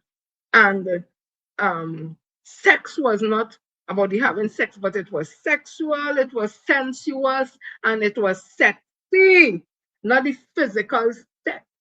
So come to the giving out of the mass CD. Yeah, people are saying people are hypocritical and the Catholic people. Yeah, I hear all that. And my thing is, at the end of the day, what's the purpose? Again, they give out condoms. Okay. That is to make sure, okay, if you choose to go have sex, okay, do it safely because STDs and all that. And if they choose to do that, my thing is, why I don't think there needed to be a big production of it. If that's what they give into your masquerade, that's fine. They come, they get a costume, they get a gift back. And if they want to come on social media, like, we got to, but done as a marketing strategy just to make money, I think it cheapens, this is my opinion, it cheapens the reason of this vibrator. It cheapens it. It make it appear to be very flippant and just about sex and that kind of. Trust me, right? Again, my issue is not the vibrator. Everybody choose so whatever. Because our next, as they were saying, and rightfully so, our next mass band, I say, okay, try to make real money with that. They get real people. We have to top that, you know. And where will it stop? You know, people ridiculous, right? Where would that stop? Where could it go? Where it could not go? So that conversation that I'm not afraid to have, but my concern of it is not, that is not linked to just carnival and sex and women that just spread their leg as Ralph Morris and they were saying and they stimulating sex and that kind of women are empowered, and if there are equipments or whatever to help empower them personally in the private space, I'm all for that as their choice. But I just thought this national announcement and all this hype with that, I think it could have been done differently. I just mean. So a young lady would have spoken on it, and I like how she put it, to be honest about it. So listen to what she had to say. Trinidad and Tobago Carnival is a national brand that is recognized globally. It is about cultural heritage, artistic expression, music, mass, craftsmanship, tourism, diplomacy, and national identity. That is the gravity of what Trinidad Carnival is to all of us. When a brand includes a sex toy in a goodie bag, it does something very specific at brand level. It collapses Carnival's identity, the multifaceted identity, into sex, as opposed to sexual expressions, which fall into a larger cultural framework of Black peoples and the way they dance and how they act. Those expressions are different from just plain old sex. People are going to argue about condoms. Condoms have always been framed as harm reduction to get us to 0 new cases globally. Condoms are given out free at adult-only events or schools, hospitals, because of that global push for 0 new transmissions. A sex toy is different. It's not just provocative, but it's symbolic. It is symbolic of sex. It is promotional. It is promoting sex. It is debasing our value of a brand from artistic, heritage, national pride to sexual activity. Now, Carnival has always included body positivity, freedom, expression, sexuality, but it wasn't the core of the brand. It's part of it. The core of our Carnival brand is our culture. So this isn't a prudish take about sex versus no sex and oh my God, a sex toy. This is a take based on the fact that we have been fighting culturally the classification of Carnival as over-sexualized. We have been culturally battling the stigma of our Carnival and how our Carnival treats our women in particular for decades. We have been battling the moral narratives. We've been battling the Christian ideologies. We've been battling a lot of things to make sure that we stay true to what Carnival really is. So when a Carnival band itself equals Carnival to sex, it just strengthens the stereotype. It hits the people who have been battling to maintain culture a gut punch. It gives external critics strong ammunition, and it blurs the line between the liberation of Carnival and the commodification of sex. Sexual expression belongs in Carnival, but reducing Carnival to sex damages Carnival. So no, the brand did not redefine the meaning of carnival, but they leaned into a critical criticism of what carnival is. And that, to me, as a marketing person, is why I was a little bit, when I heard about a rose toy being given out by a carnival band. We have fought to maintain that carnival is not sex, that carnival is culture. And now it just seems like this band is leaning into the for shock value, for guerrilla marketing, for talk and buzz, which it has done. But what brand damage was really done to the Trinidad and Tobago Carnival brand? That's where I stand. I don't support it because we have been fighting in the trenches to maintain that carnival while it is sexy. Sexy does not equal sex. Eroticism and exploring and having all of that fun on the road is part of our culture. The way we gyrate, the way we move, that is part of who we are as Trinidad and Tobagonians.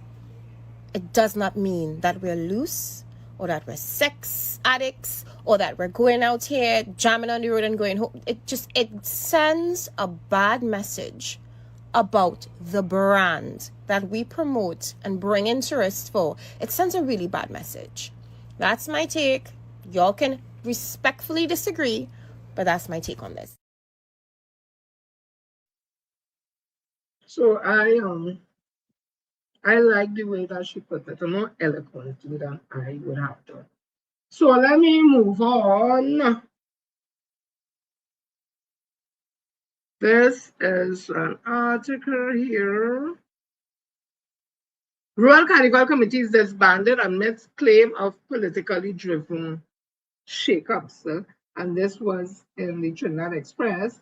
It said within the past few months, a number of rural carnival committees throughout Trinidad and Tobago have been disbanded and their members replaced by new boards allegedly appointed by political representatives.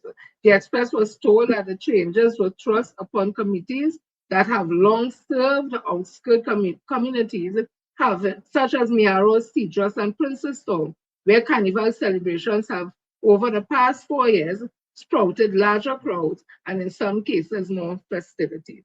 Well, as I say, this whole thing where it seems as though they're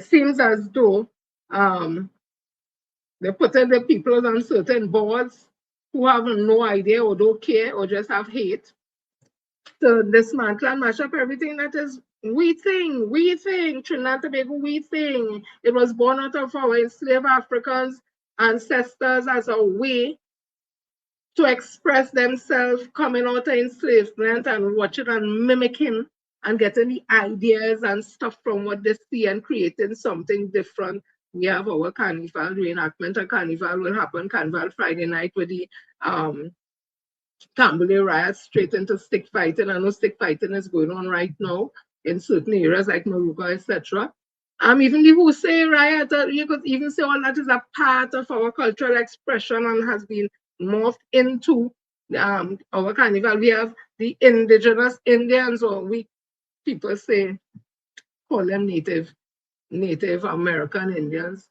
Director don't like to hear that term, but that's what people recognize it at when they do the Indian mass and stuff, the Warahoo and the Caribs and we all that is blended into our carnival along with our traditional characters like Laja Bless and Dam Laurel and Midnight Rubber, Moko Jombi, Blue Devil, Red Devil, Black Devil, Peregrinade, and so many Baby Doll and the Dragon and so many other things that make our carnival so rich and exciting, right?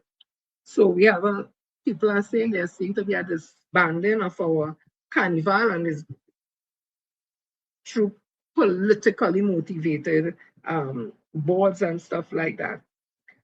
Again, the Minister of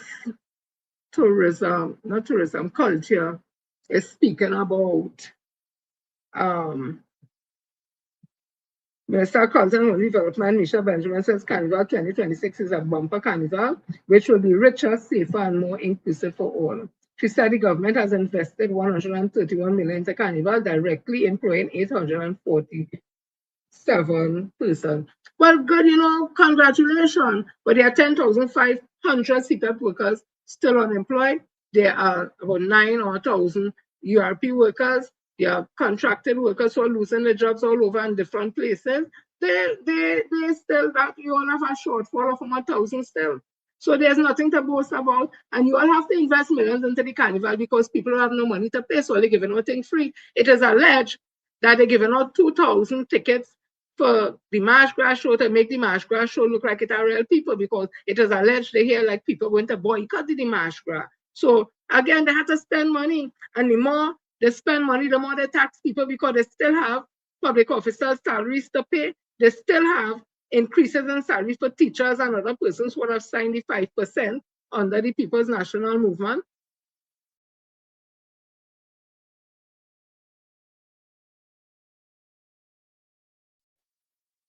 It still have outstanding monies. So they don't have no money, that to get money, so they have to tax to get money, because they know people want the money. Don't play with public officers and their salary. Teachers waiting, teachers don't start to rumble up and rubble up themselves. Them don't make jokes. Nurses start to rumble up themselves, they want their monies. The retirees start to rumble, they want their money, and it continues. Where they get any money from? With all the things they're doing, so it's more tax. So they're taxing we into poverty to pay we, and still taxing everything else. So whatever they pay we, the money will go right back because we have to pay taxes. So listen, there's a never-ending cycle with this wicked and evil UNC government. That's why I'm saying again, Ms. John, you'll fail, darling. You'll fail because you're in mud. You're in mud. And when you're down there in mud, it's difficult to get that mud off of you. Yeah, no matter how you try. Yeah? It does overpower you after a while, right? Again, my opinion. So back in the Kaiso, we would have seen what happened to Queen Victoria and Mr. Shack. Queen Victoria had a song, Africans for Sale. And I guess some people have thin skin. And I guess some of the Africans who had thin skin feel she throwing talk for them. And they get horrors. I say so. And Mr. Shack too, with your FA and your FO. No, the Romance words. Queen Victoria, brilliant song, because we have heard that not only we just say that, some Indians say that too, because they say they can get we for jobbers and a chubby. You remember Larry Singh or whatever from HCDC, when he tell the man all kind of thing, he always apologize. Mr. Pandey tell him that I'm sorry, they have to apologize. Call the man all kind of N-word and hungry and all that kind of thing. So it's not a new concept. And we looking around now, we've seen people who would have encouraged people to vote for the UNC. We were told they were giving this and giving that. I don't know. I don't know what it is. They are now coming around now and having to talk out against, because people are saying, hey, you know, let us read a vote for them, whatever. They know how to come out and be begging now and telling Tanti and Auntie and whatever it is to think the people and help the people and the wickedness doing whatever. So people were saying they get buyout, sell out. I don't know. I wasn't there. That's not my business. I'm not interested. I might corner doing my do. In truth and honesty, the best way that I can. So whoever want to do it differently, that is up to them. So Queen Victoria is out because the president at Tuco is saying there's not a political rally, Carnival Fiesta. Calypso Fiesta is a political rally, and he's the one was talking about to bring back Indians in the Calypso tent. Remember the incident with Crocro? So it seemed that he wants to sensitize and sanitize and neutralize the Calypso, which Calypso is the way our stories are told. So you're out of place with that. Because from ever since, Calypso has been commentary, political, humorous, double entendre, even sexual. Not sex, but sexual.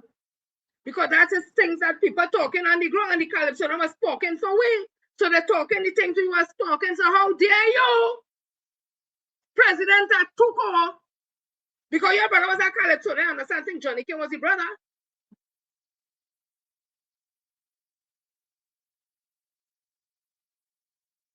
You will censor your brother too. I'm sure your brother's in political calypsos. Or humorous, or even sexual. You want to take it upon yourself to censor the voice of the people. So you just as wicked and evil as the UNC. I just asked a question. What is wrong with Queen Victoria's calypso to be there? That means to say it's a political rally? Or want to put it, or want to put it in a PNM political rally? What have to do with anything? She's speaking what people talking. People are be calling people out here African for sale, and nigger for sale. And how much they buying them for $300 in a jersey? That is conversation outside. Queen Victoria talking what the people saying. And if you ain't get the calypso, Sonia nothing to talk about, they will have nothing to talk about. All they haven't given them all kind of things to talk about. And when they talk about it, all I want to nuzzle them and put them out. Let me tell you something, yeah. And the next thing, I put on the TV. I said, let me still watch the scene. From the time I see Sarah Coach, I take off my blasted TV. I said, no, my stomach ain't taking that. My stomach ain't taking that. That man he is one really African for sale, in my opinion. Because when he couldn't get what he couldn't get, in my opinion, from the PNM, he go UNC. And then they shut him up here. Remember, with his teeth, Satmara tell him, he said, look, you never build a full cup for your people. And he telling Satmara, well, I admire you, you build school and thing. Satmara said, I despise you on public TV.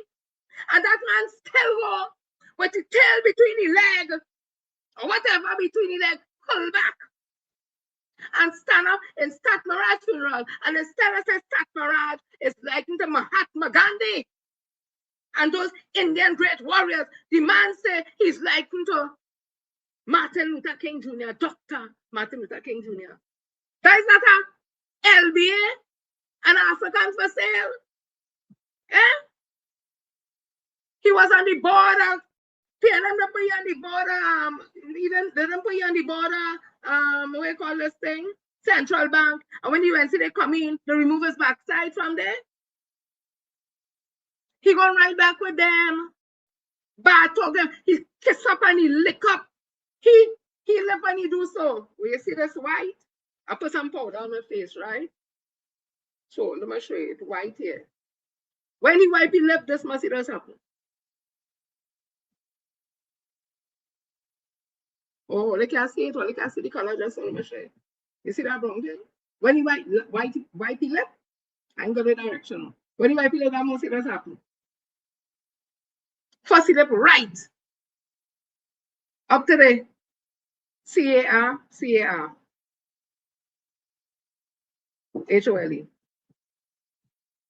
So when I see he sit down there, so he come and he Ting with them all over the place, wherever. They put him on the border Cal and the border, I think UTT or something, whatever. So he was talking about Calypso. So they asked he could talk about Calypso.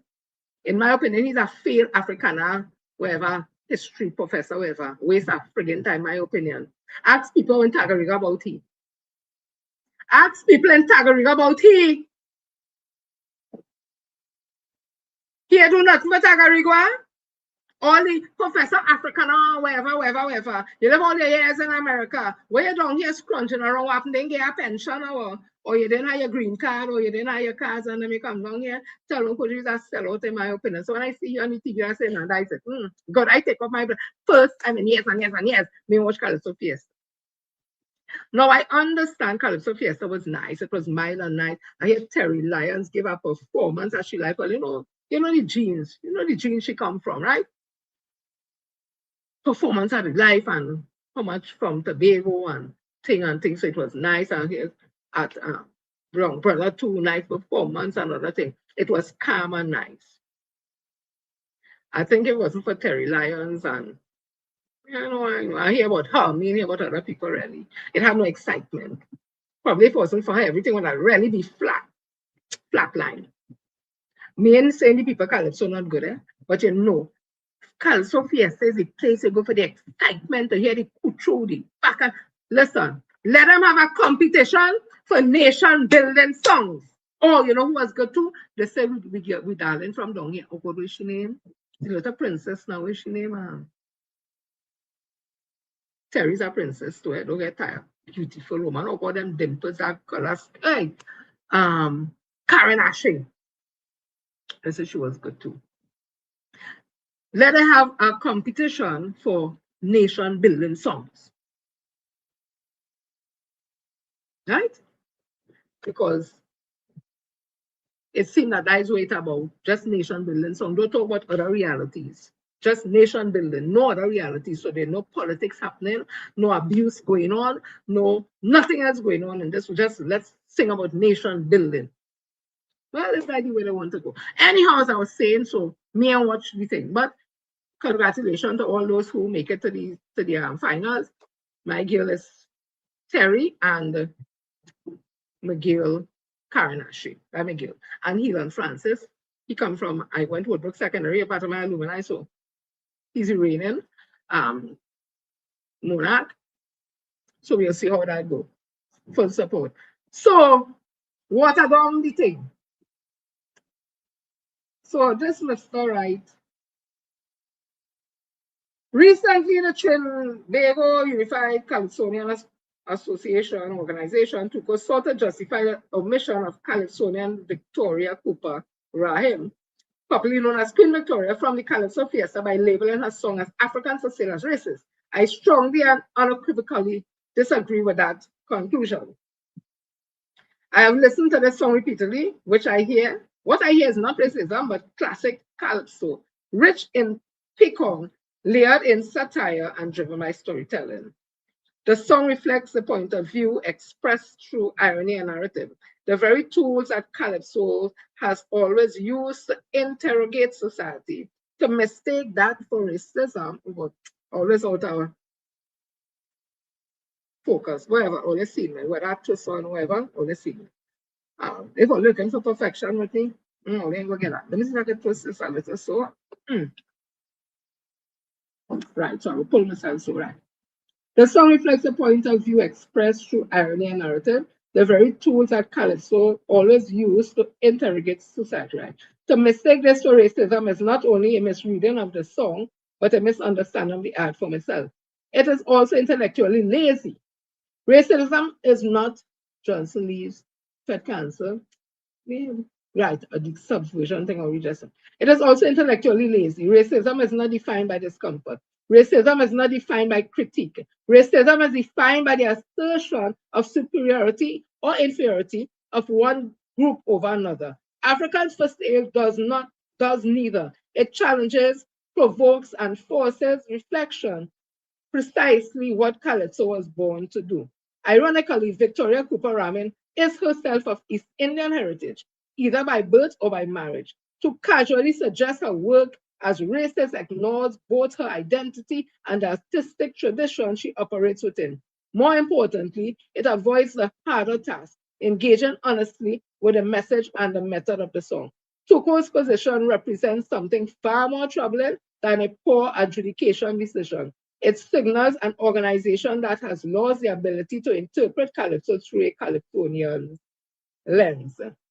Calypso is not polite poetry. It is not neutral commentary. It is social confrontation wrapped in rhythm. It uses exaggeration, characters, irony, and ridicule to expose hypocrisy and injustice. To label such work racist because it unsettles or offends is to reduce Calypso to harmless entertainment, stripped of its historical role as the mirror and conscience of Trinidad and Tobago. This weak conclusion is systematic of an organization that appears to be adjudicating its responsibility, abdicating its responsibility to protect, govern, and promote the art form it was created to serve. Instead of defending Calypso's right to provoke and question, Tuko seems eager to sanitize it into something safe, shallow, and politically convenient. Queen Victoria is not a racist. Her song is not a racist rant. It is a work of social commentary expressed through satire. If Tuko cannot tell the difference, then the problem is not the song, the problem is with the institution. Calypso has always spoken truth to power and society alike. When those charged with guarding it can no longer recognize that truth, they do not merely fail the Calypsonian, they fail the nation. Tuco must listen to the Calypso again, but more importantly, they must remember what Calypso is. They're afraid to listen to that. Oh God, I forgot to name the person who write the thing here. Only give me a minute. Let me find back the man. Hey, I read the man thing and then call the man name. The person who wrote this was where the damn thing gone?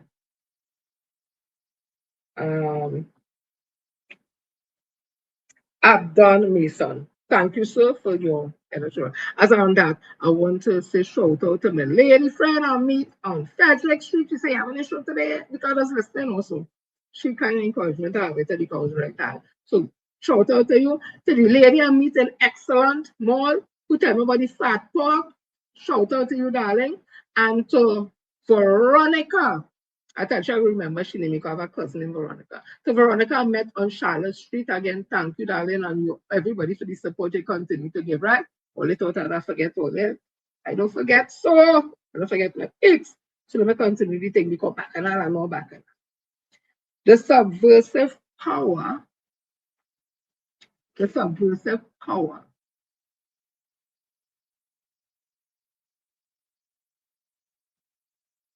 of the council.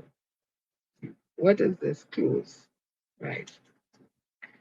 The subversive power of Calypso. This was 11th October 2017 by Benjamin Ram, and this was on the BBC. Its bouncy beats and tuneful melodies often serve up serious, even subversive messages. The music demands more careful listening, writes Benjamin Ram. Outside the Caribbean, Calypso music is regarded as a carefree, light-hearted, even frivolous. Yet Calypso is amongst the most political of all musical traditions, a form that combines joyful cadence with serious and often subtle social commentary. Originating in the struggle of emancipation, the genre is characterized by its witty and imaginative treatment of themes as diverse as racism, the Cold War, and the cost of living. In 1881, Britain banned percussion in the Caribbean, and so steel pan music was born. It continues. Misconception about Calypso stems in part from the commercial successes of Harry Belafonte in 1956 record Calypso, the first LP album to sell over 1 million copies. The most famous track, Banana Boat, Deoi, is not actually Calypso, and the album is a celebration of Jamaica, even though Calypso originates on the other side of the Caribbean in Trinidad. In one of the first globally broadcast carnival competition in 1993, Calypsonian, the Mighty Choctaws, performed Misconception to challenge a false image of the island. We are not part of Jamaica. Though we sing reggae, that is not our culture. And it's music. So when we hear Belafonte and Mr. Poindexter, that is not Kaiso or Calypso. That is brandy mixed with water. Right? Calypso is rooted in traditions developed by West African slaves brought to the Caribbean. Kaiso were performed by a griot or chantwell, a local bard who told stories in song, offering social commentary through praise, satire, or lament. Their lyrics also mocked slave masters and would recite at the Harvest Festival of Cambodia, and would be recited at the Harvest Festival of Cambodia, a parallel with the pre-Lent Carnival, from which even free slaves were banned. In 1881, percussion was banned by the British colonial authorities, which resulted in the innovation of the steel pan music, initially consisting of frying pan, dustbin lids, and oil drums. At first, Calypso was performed in the format of the call and response in the intimate tense setting. Calypsonians both entertain and challenge their audiences, an approach adopted by the finest exponent of the modern form, such as the maestro in his 1974 10 performance of Mr. Trinidad, included the couplet, "You criticizing the way you live, yet you can't produce an alternative."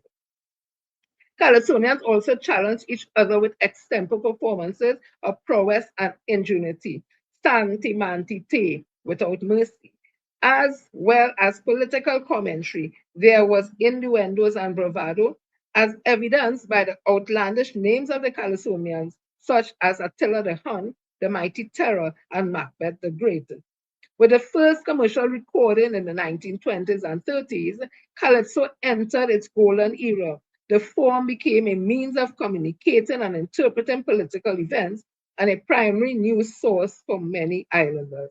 The content of each song would be debated by citizens and politicians, with topics that included colonial mismanagement, the subject of Attila's song, Commissioner Report, abuse of civil liberties, King Radio sedition law, and corruption, Growling Tigers, Money is King, which eventually led to censorship, prompting Attila the banning of records, which was itself banned. Yet the critics were nuanced, and the relationship with the authorities was not always hostile. Attila's 5-year plan, and here now and long ago, celebrates the rapid development on Trinidad. And some even praised benign and colonial administrators, Lord Executor, we mourn the loss of Sir Murchison Fletcher, while many felt warmly towards the monarchy. The first four winning songs of the Calypso King, now Calypso Monarch competition, founded in 1939, highlighted the political focus, the trade union, the rise and fall of the British Empire, Adolf Hitler, Daily Mail report, unemployment caused by the Great Depression inspired Tigers, powerful workers appeal, and executioner. I don't know how the young men live it. Since Trinidad became sovereign in 1962, Calypsonians have affiliated with political parties and their figureheads, most notably Dr. Eric Williams, the father of the nation, who led the island after independence for 19 years until his death. Dubbed William the Conqueror in the Mighty Sparrow Calypso, William's shadow continued to loom large over Trinidadian politics, as lamented by Chalmers in I Can't Bury Eric Williams. Unlike the American folk tradition, which tends to distance itself from the political class, Calypsonians speak directly to politicians, notably in the Mighty Explainer Chambers, addressing the Williams successor or rootsman, "Good morning, Mr. Manning." Calypso also offer prescriptive solutions to social problems. From the Mighty Lavender, how to stop delinquency, outlaw retrenchment, create more employment. To the Mighty Prowler, build more trade schools, about the importance of vocational education.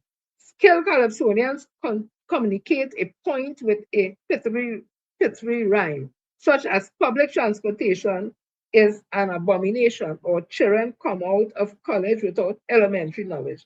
Both lyrics from the Mighty Sparrow, second most decorated Calypso monarch after Chalmers. Sparrow mastered the cost of living genre with calypso such as No Doctor, No, directed at Williams, and even sang repeatedly in defense of income tax with PAYE and You Can't Get Away from the Tax. Sparrow's sharp social critique and partisanship led him into conflict with his fellow Calypsonians and disgruntled politicians.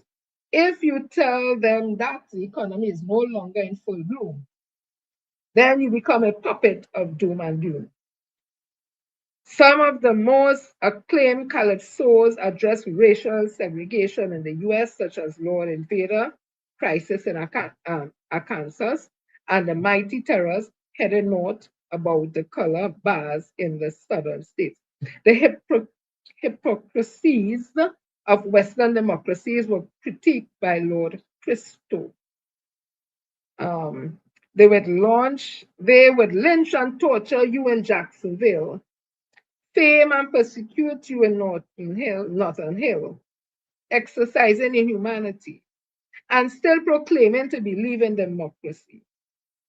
Calypsos of the 1960s reflect a growing racial consciousness as expressed by Mighty Duke, Black is Beautiful. No more hot comb to press we hair. No more bleach cream to make us fair. Proudly, I say without regret, no more inferiority complex. This theme had been articulated by Lord Kitchener in Black or White. You can never get away from the fact if you're not white, you're considered Black, which admonishes a mixed race woman for passing. Duke's Calypso similarly frames the matter in black-white terms. And this is what I said. There is no in-between in race. You've got to find your natural place. To live a lie, it's clear to me you are ashamed of your ancestry.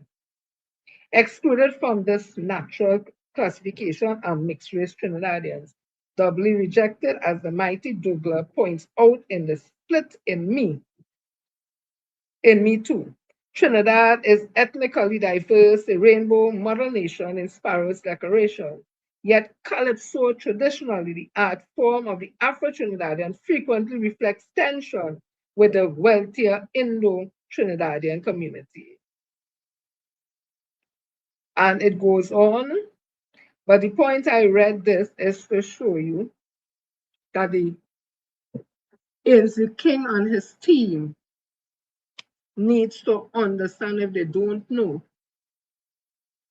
what is Calypso, where it came from. And Calypso has always been political. There have always been Calypsonians who align themselves politically with a political party. And they would sing things to big up the party, as we say, or the prime minister, but they will turn around still and sing things against that same political party they support, or the same prime minister that they support. Because that's what Calypso is.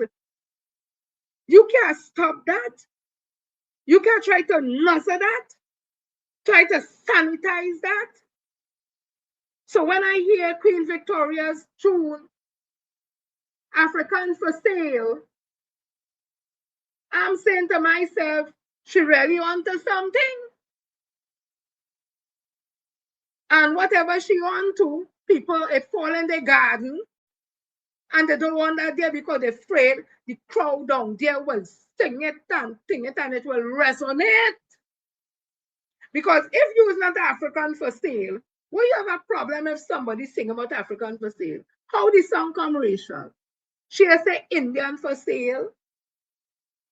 So the only person supposed to find it racial, which will be foolish, is a person of African descent, because racism speaks about feeling that your grouping, your ethnic group, is more superior than another group. That is racism. That is racism. Again, I say that is racism. But you can't say a woman who's singing African for sale, who herself is of African descent, that the song is racist. Racist against who? When she's telling a story about two elderly men sitting down and talking, and she listening to them talk. She says so. She's saying it's them was talking that, and she take what they're saying and she put it into the Calypso. That is what I've always done, Calypsonian. So Mr. Ainsley King, I see you also put up, they will be taking legal action against people who, I don't know, speak out. Really? Well, it's making all the look worse. It's making Tuko and the leadership look even worse. You can't nuzzle the Calypso. It's just like water, you're trying to change the course, and if you change it from its natural course and you put an artificial course, it does find its way back to its natural course and mash up everything.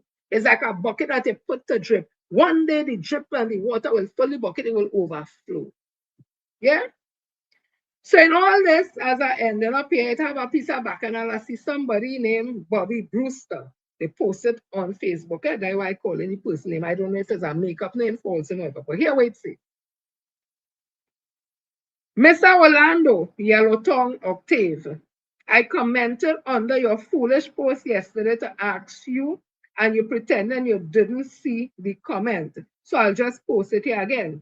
Let me ask you this, youth, and be very careful and truthful about your response. Because I have receipts.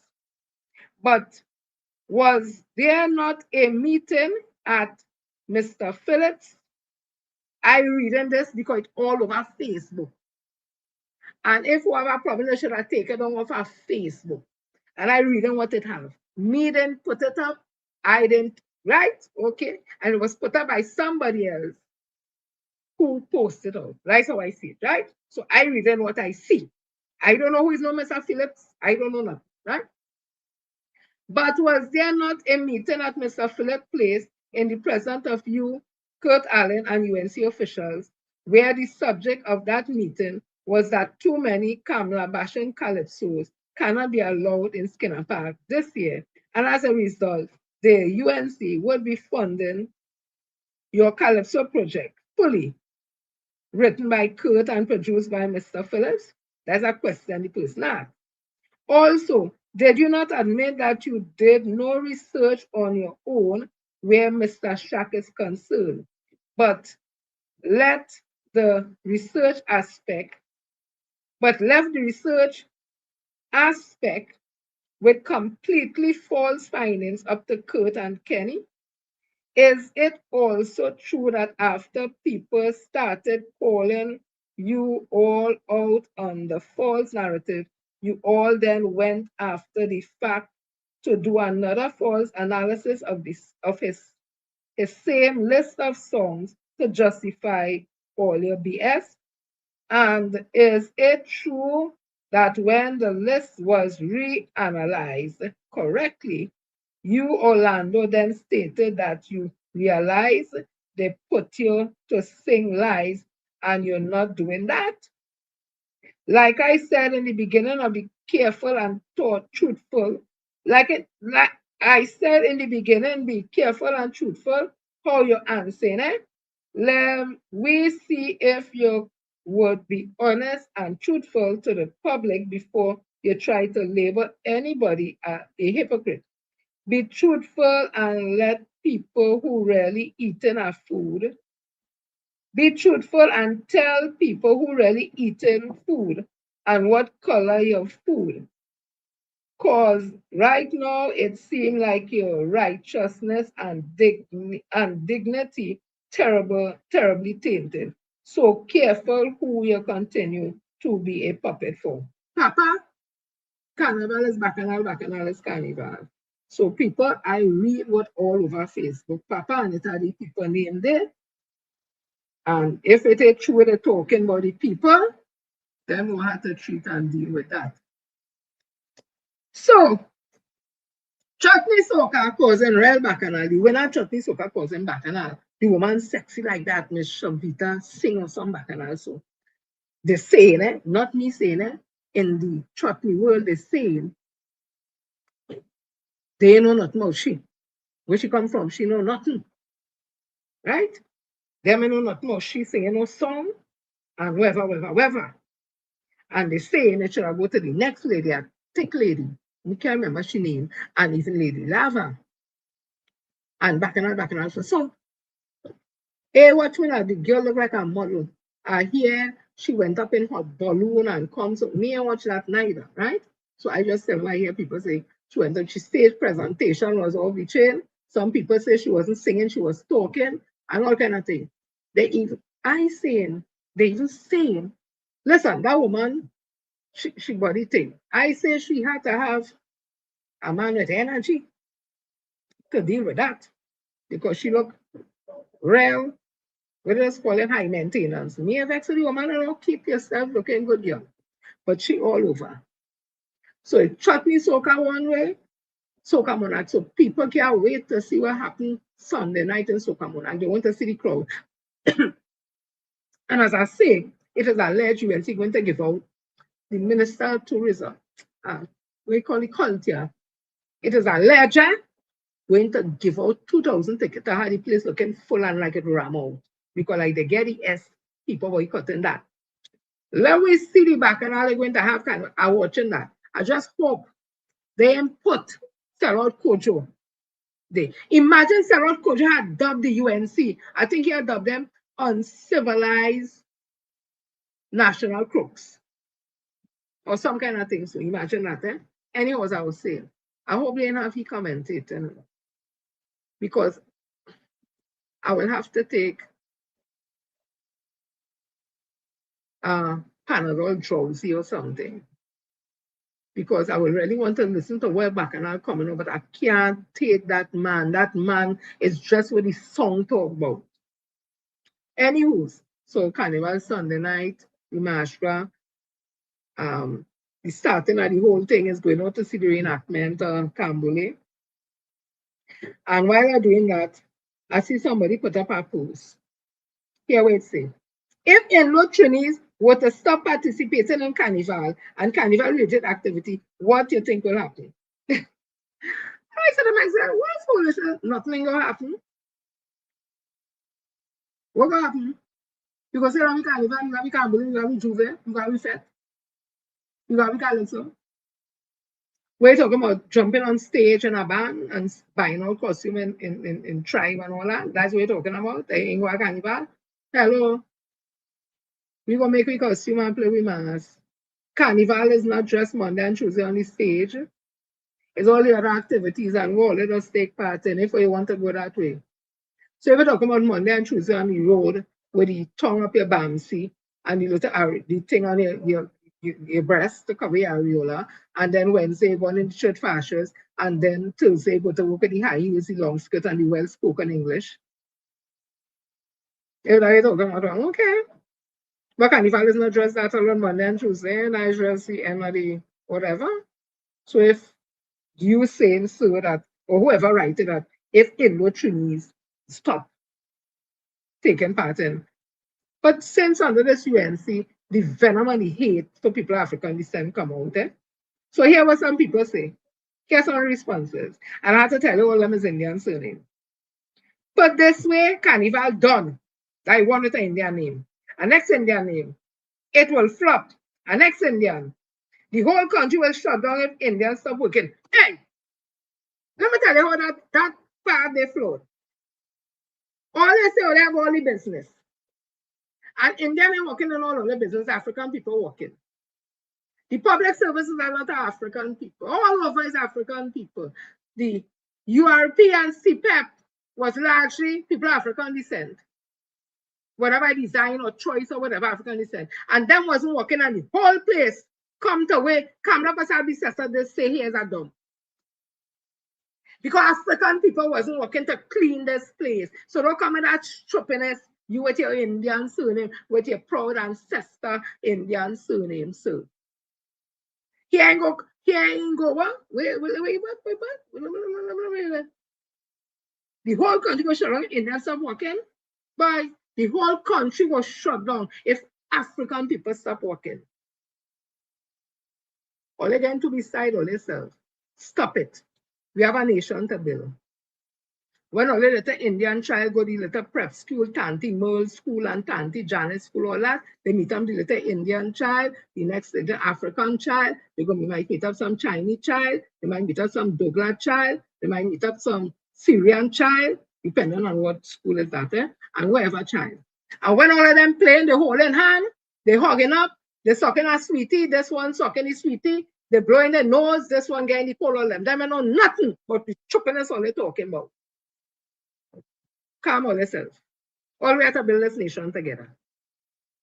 And if you don't like it here, as I did say I come in a video and I did talking rough again, go back in there.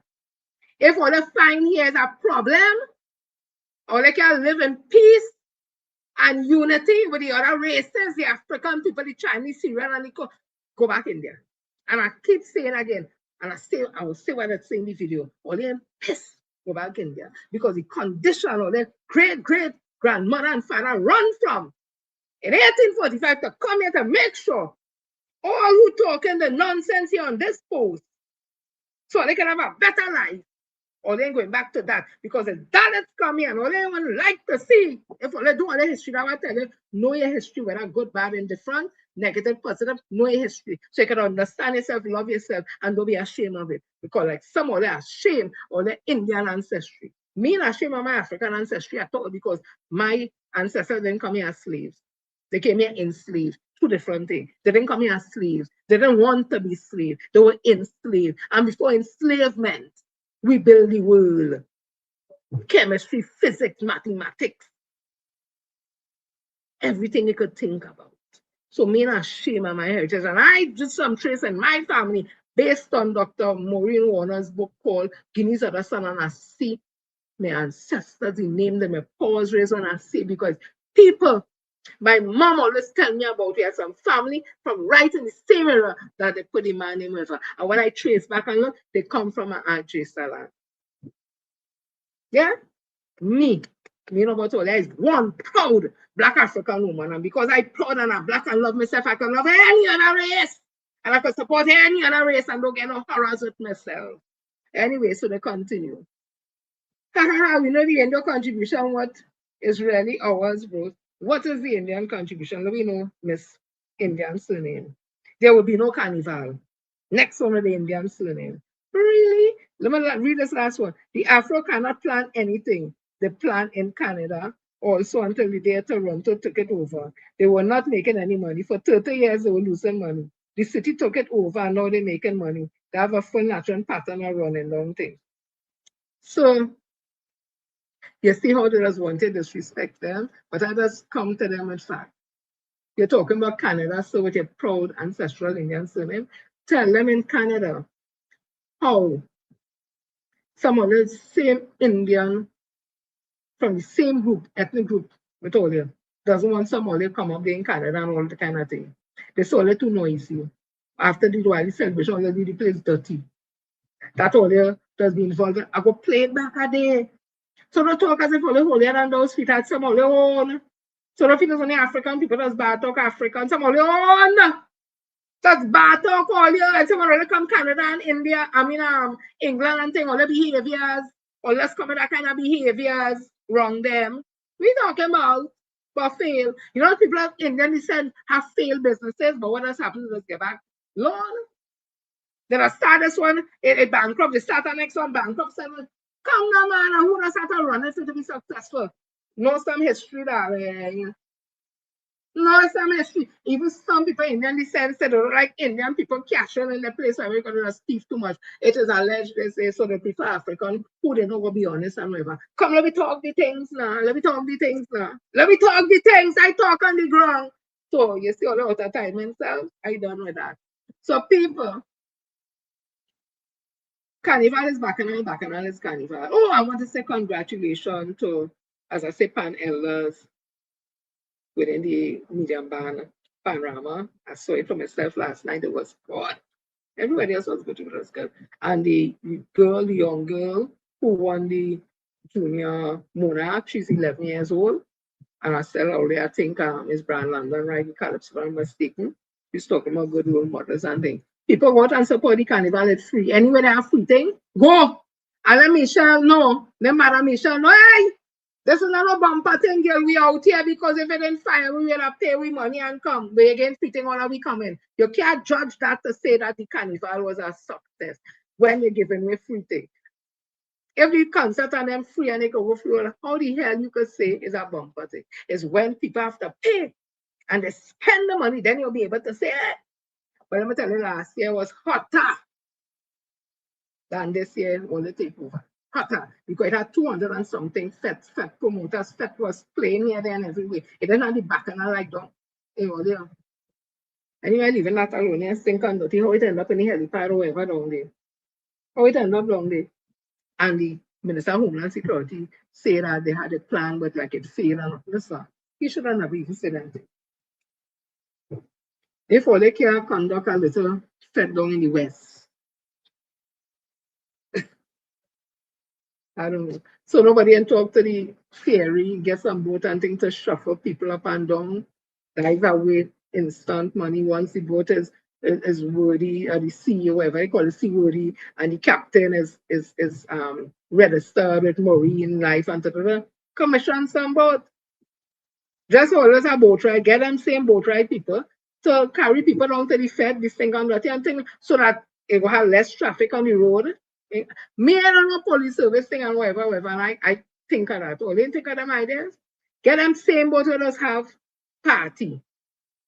when all they have them fed down, they were able to shuffle people back and forth and work out a deal, whatever. So not much people go be on the road to block here and block there and all them kind of shit. Anyway, people, look, we love to go. It was nice. I didn't come since last week whenever, so I said, I'm going to come and give out a little something. Hope all you enjoy it.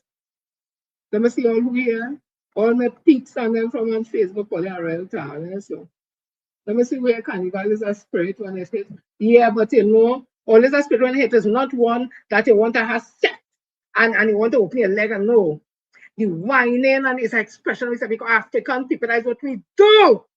We movements are from the hip because we always unbended knee from the hip. We are very sensual. So a woman whining and singing whatever, it doesn't mean to say she want no man to come and have sex with you or nobody to rape she. It's just your vibes and our rhythm and how we feel. Let me tell you something. Music does help me. Let me tell you, I just jump up by myself, get done, and when I done, I go home. That's how we is. That we vibes, that we rhythm in it. That's right. So the spirit here, but not to indulge in sex. No raw sex thing, but we are sexual, we are sensuous people, we sexy, and we move that way. And if it was illegal to walk the road with a tongues up your bamsi and two things on your roller, you're gonna get locked up. But you know what? Once your nipples covered and once your vagina covered, anything else could be exposed. You wouldn't get charged for it. So if all ain't change the law way, they change what nudity is. Then left the woman and them let her walk with the bamsi rolling outside. Once the vagina not outside and you're not seeing the nipples, you can't do them nothing. And the men, if you pull out a private part to go and pee all over it, is once police catch you, so you will get charged. You're not supposed to put that out in public. Okay, you can walk with the pee outside and expose it. Okay. So people, love you all, Denise, everybody, Carrie. Yes, girl, Carrie, real back now with the chutney girl, hey, it's who know who and who is family with who and who should be with who want to be with who, and they canceling Fet Life, Right, and Center, but they're trying to save Indian and take part in the carnival and they go feel. Really? Watch me now. We make the thing.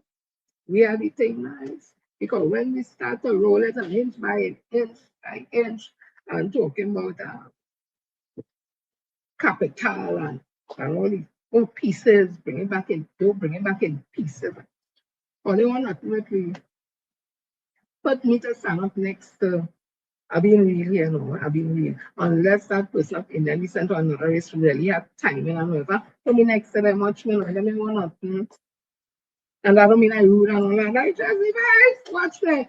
I'm like, go down. I can't do the ground, but I will stand up and if I go down, somebody has to hold my hand to bring me back up because my knees and then I might have to sit down and roll so first and put my hand on forward and then get up. Right? I promise you I could go down and get up one time. I will go down and stick right there and just sit down.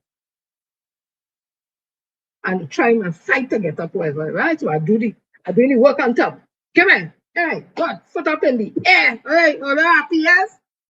Me not shame or nothing. Are we gonna do something and I'm whining? Tiny whining. Oh, God, this is coming earlier. Look, I feel like going to them. I feel like going to mix some more home. Mine more from my yard. I just tap it so on there, whatever. And I just jump in a band. Normal. Are they happy, yes? Let me be real, let me be truthful. Or they have a blessed one, be safe for their carnival. Friday, I go try and do something because Friday is Bacchanal night. I ain't gonna be long, I might come on a little earlier, right? People, Auntie Jenny, Queen Victoria can't sing her song because they don't want any political country. But the other one, Mr. Hold on. Listen, that song will play. Curiosity, people will play that song will come out underground here. You never know what them think about that song will play. That song will create history. Share Mr. Shark is FANFO. That I want to do April 20th. People, I'm going. I love all that. Everybody's and again. Everybody who here on Facebook, YouTube, love you all. Thank you, Director, again, you and your fam for, give me this opportunity. I will do something probably Friday or something, but only what this is carnival time. I'm not really into carnival and thing again, but oh God, the vibes and I hear the music and thing, and I hear them sweet music by Nadia and them and with a fellow named Tishan, and inch by inch, young brother. Hey, the music's. And down San Fernando, something with the train thing and whatever. And the next one, they called she Miss how she name? Oh God. And I tell him, okay, so get on. Let me go and have a good time, love all this, see all the probably Friday gospel. All my fans, everybody in the air condition, everybody, I love all they are gone. Trinidad and Tobago. All of us one family identity. We mix up bad. All of us have to build this country together to study them and this stupidness and that yellow curse thing. Hey, and all they love me and Motley, tell all the Barbadian come to my God and vote for the woman tomorrow. Let them know yellow is a curse. Miss Jolene John, I'm telling you again. There's a reason why I just talking, so my spirit just latched to you there. You will feel in everything you're doing, because you're in the mud. You can't stay clean. Better you that stay out of the politics. After this whole thing, you should have never joined my PNC. Go into the public sector. Is a respected woman in the public sector, girl. You really respect her. You come in this thing and taint yourself.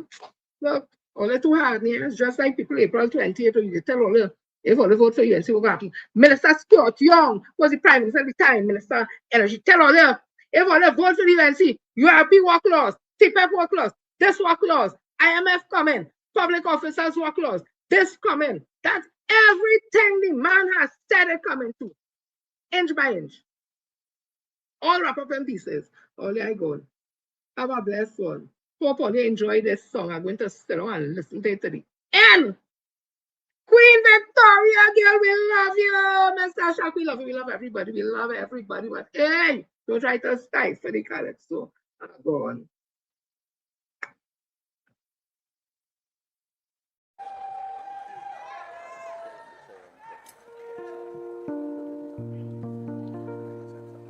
Africans, for sale, for sale, for sale. Africans, for sale, for sale, for sale.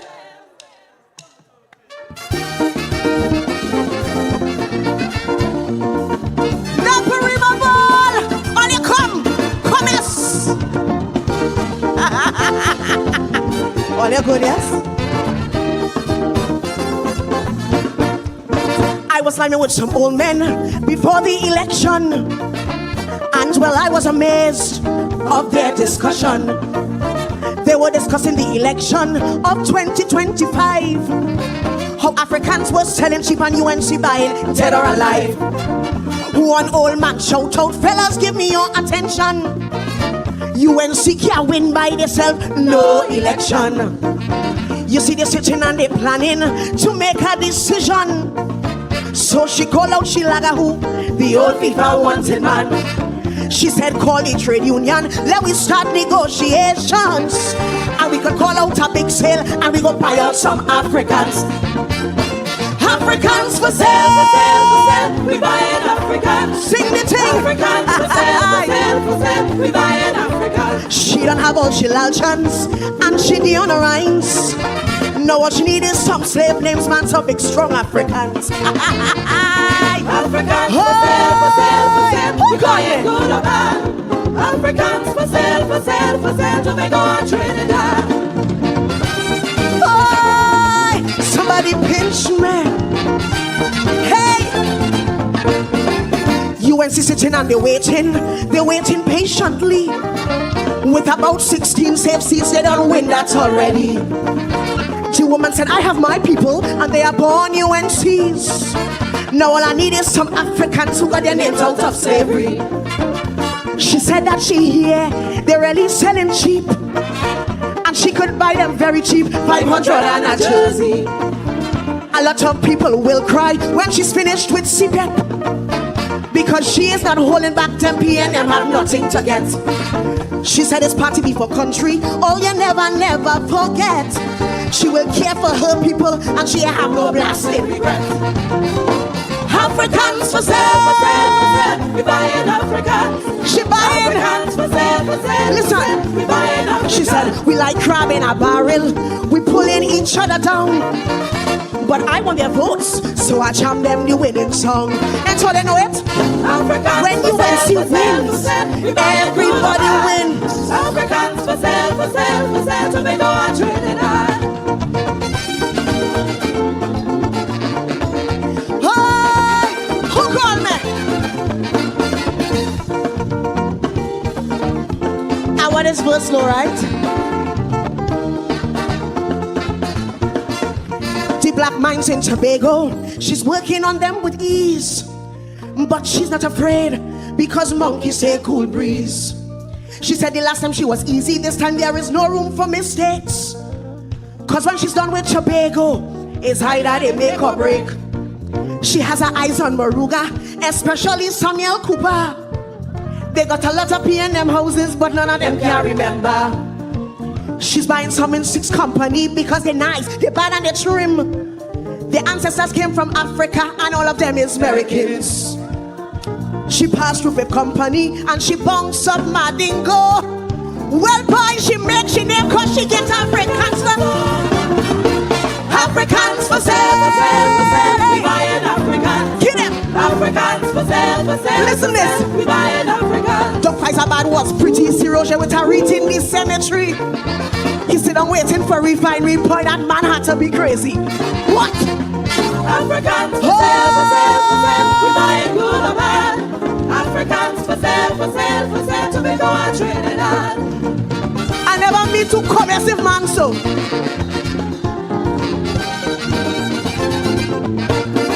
She said my people are loyal, they don't vote for other parties. But them P&M people just show them some money, staggered roti. She said I have my safe seats in the safe hands of Caroni. She go on to St. Cuba, straight down to St. Paris. She said I love my people, for 10 years we out in the rain. But when I get back in there, things will never be the same. To all of my people, you must get your rightful place. And I don't care who's sitting there and think I am talking race. You all know what's hurting me. You see that, Dr. Rowley? We don't hide up all we money. The damn man change the currency. Hey! Africans for sale, we buying Africans. Kill them. Africans for sale, we buying Africans. They bought out PSA. They got them for 10%. Now they could beat the chest and laugh because they know it's money well spent. Africans for sale, we buying good or bad. Africans for sale, Tobago and Trinidad.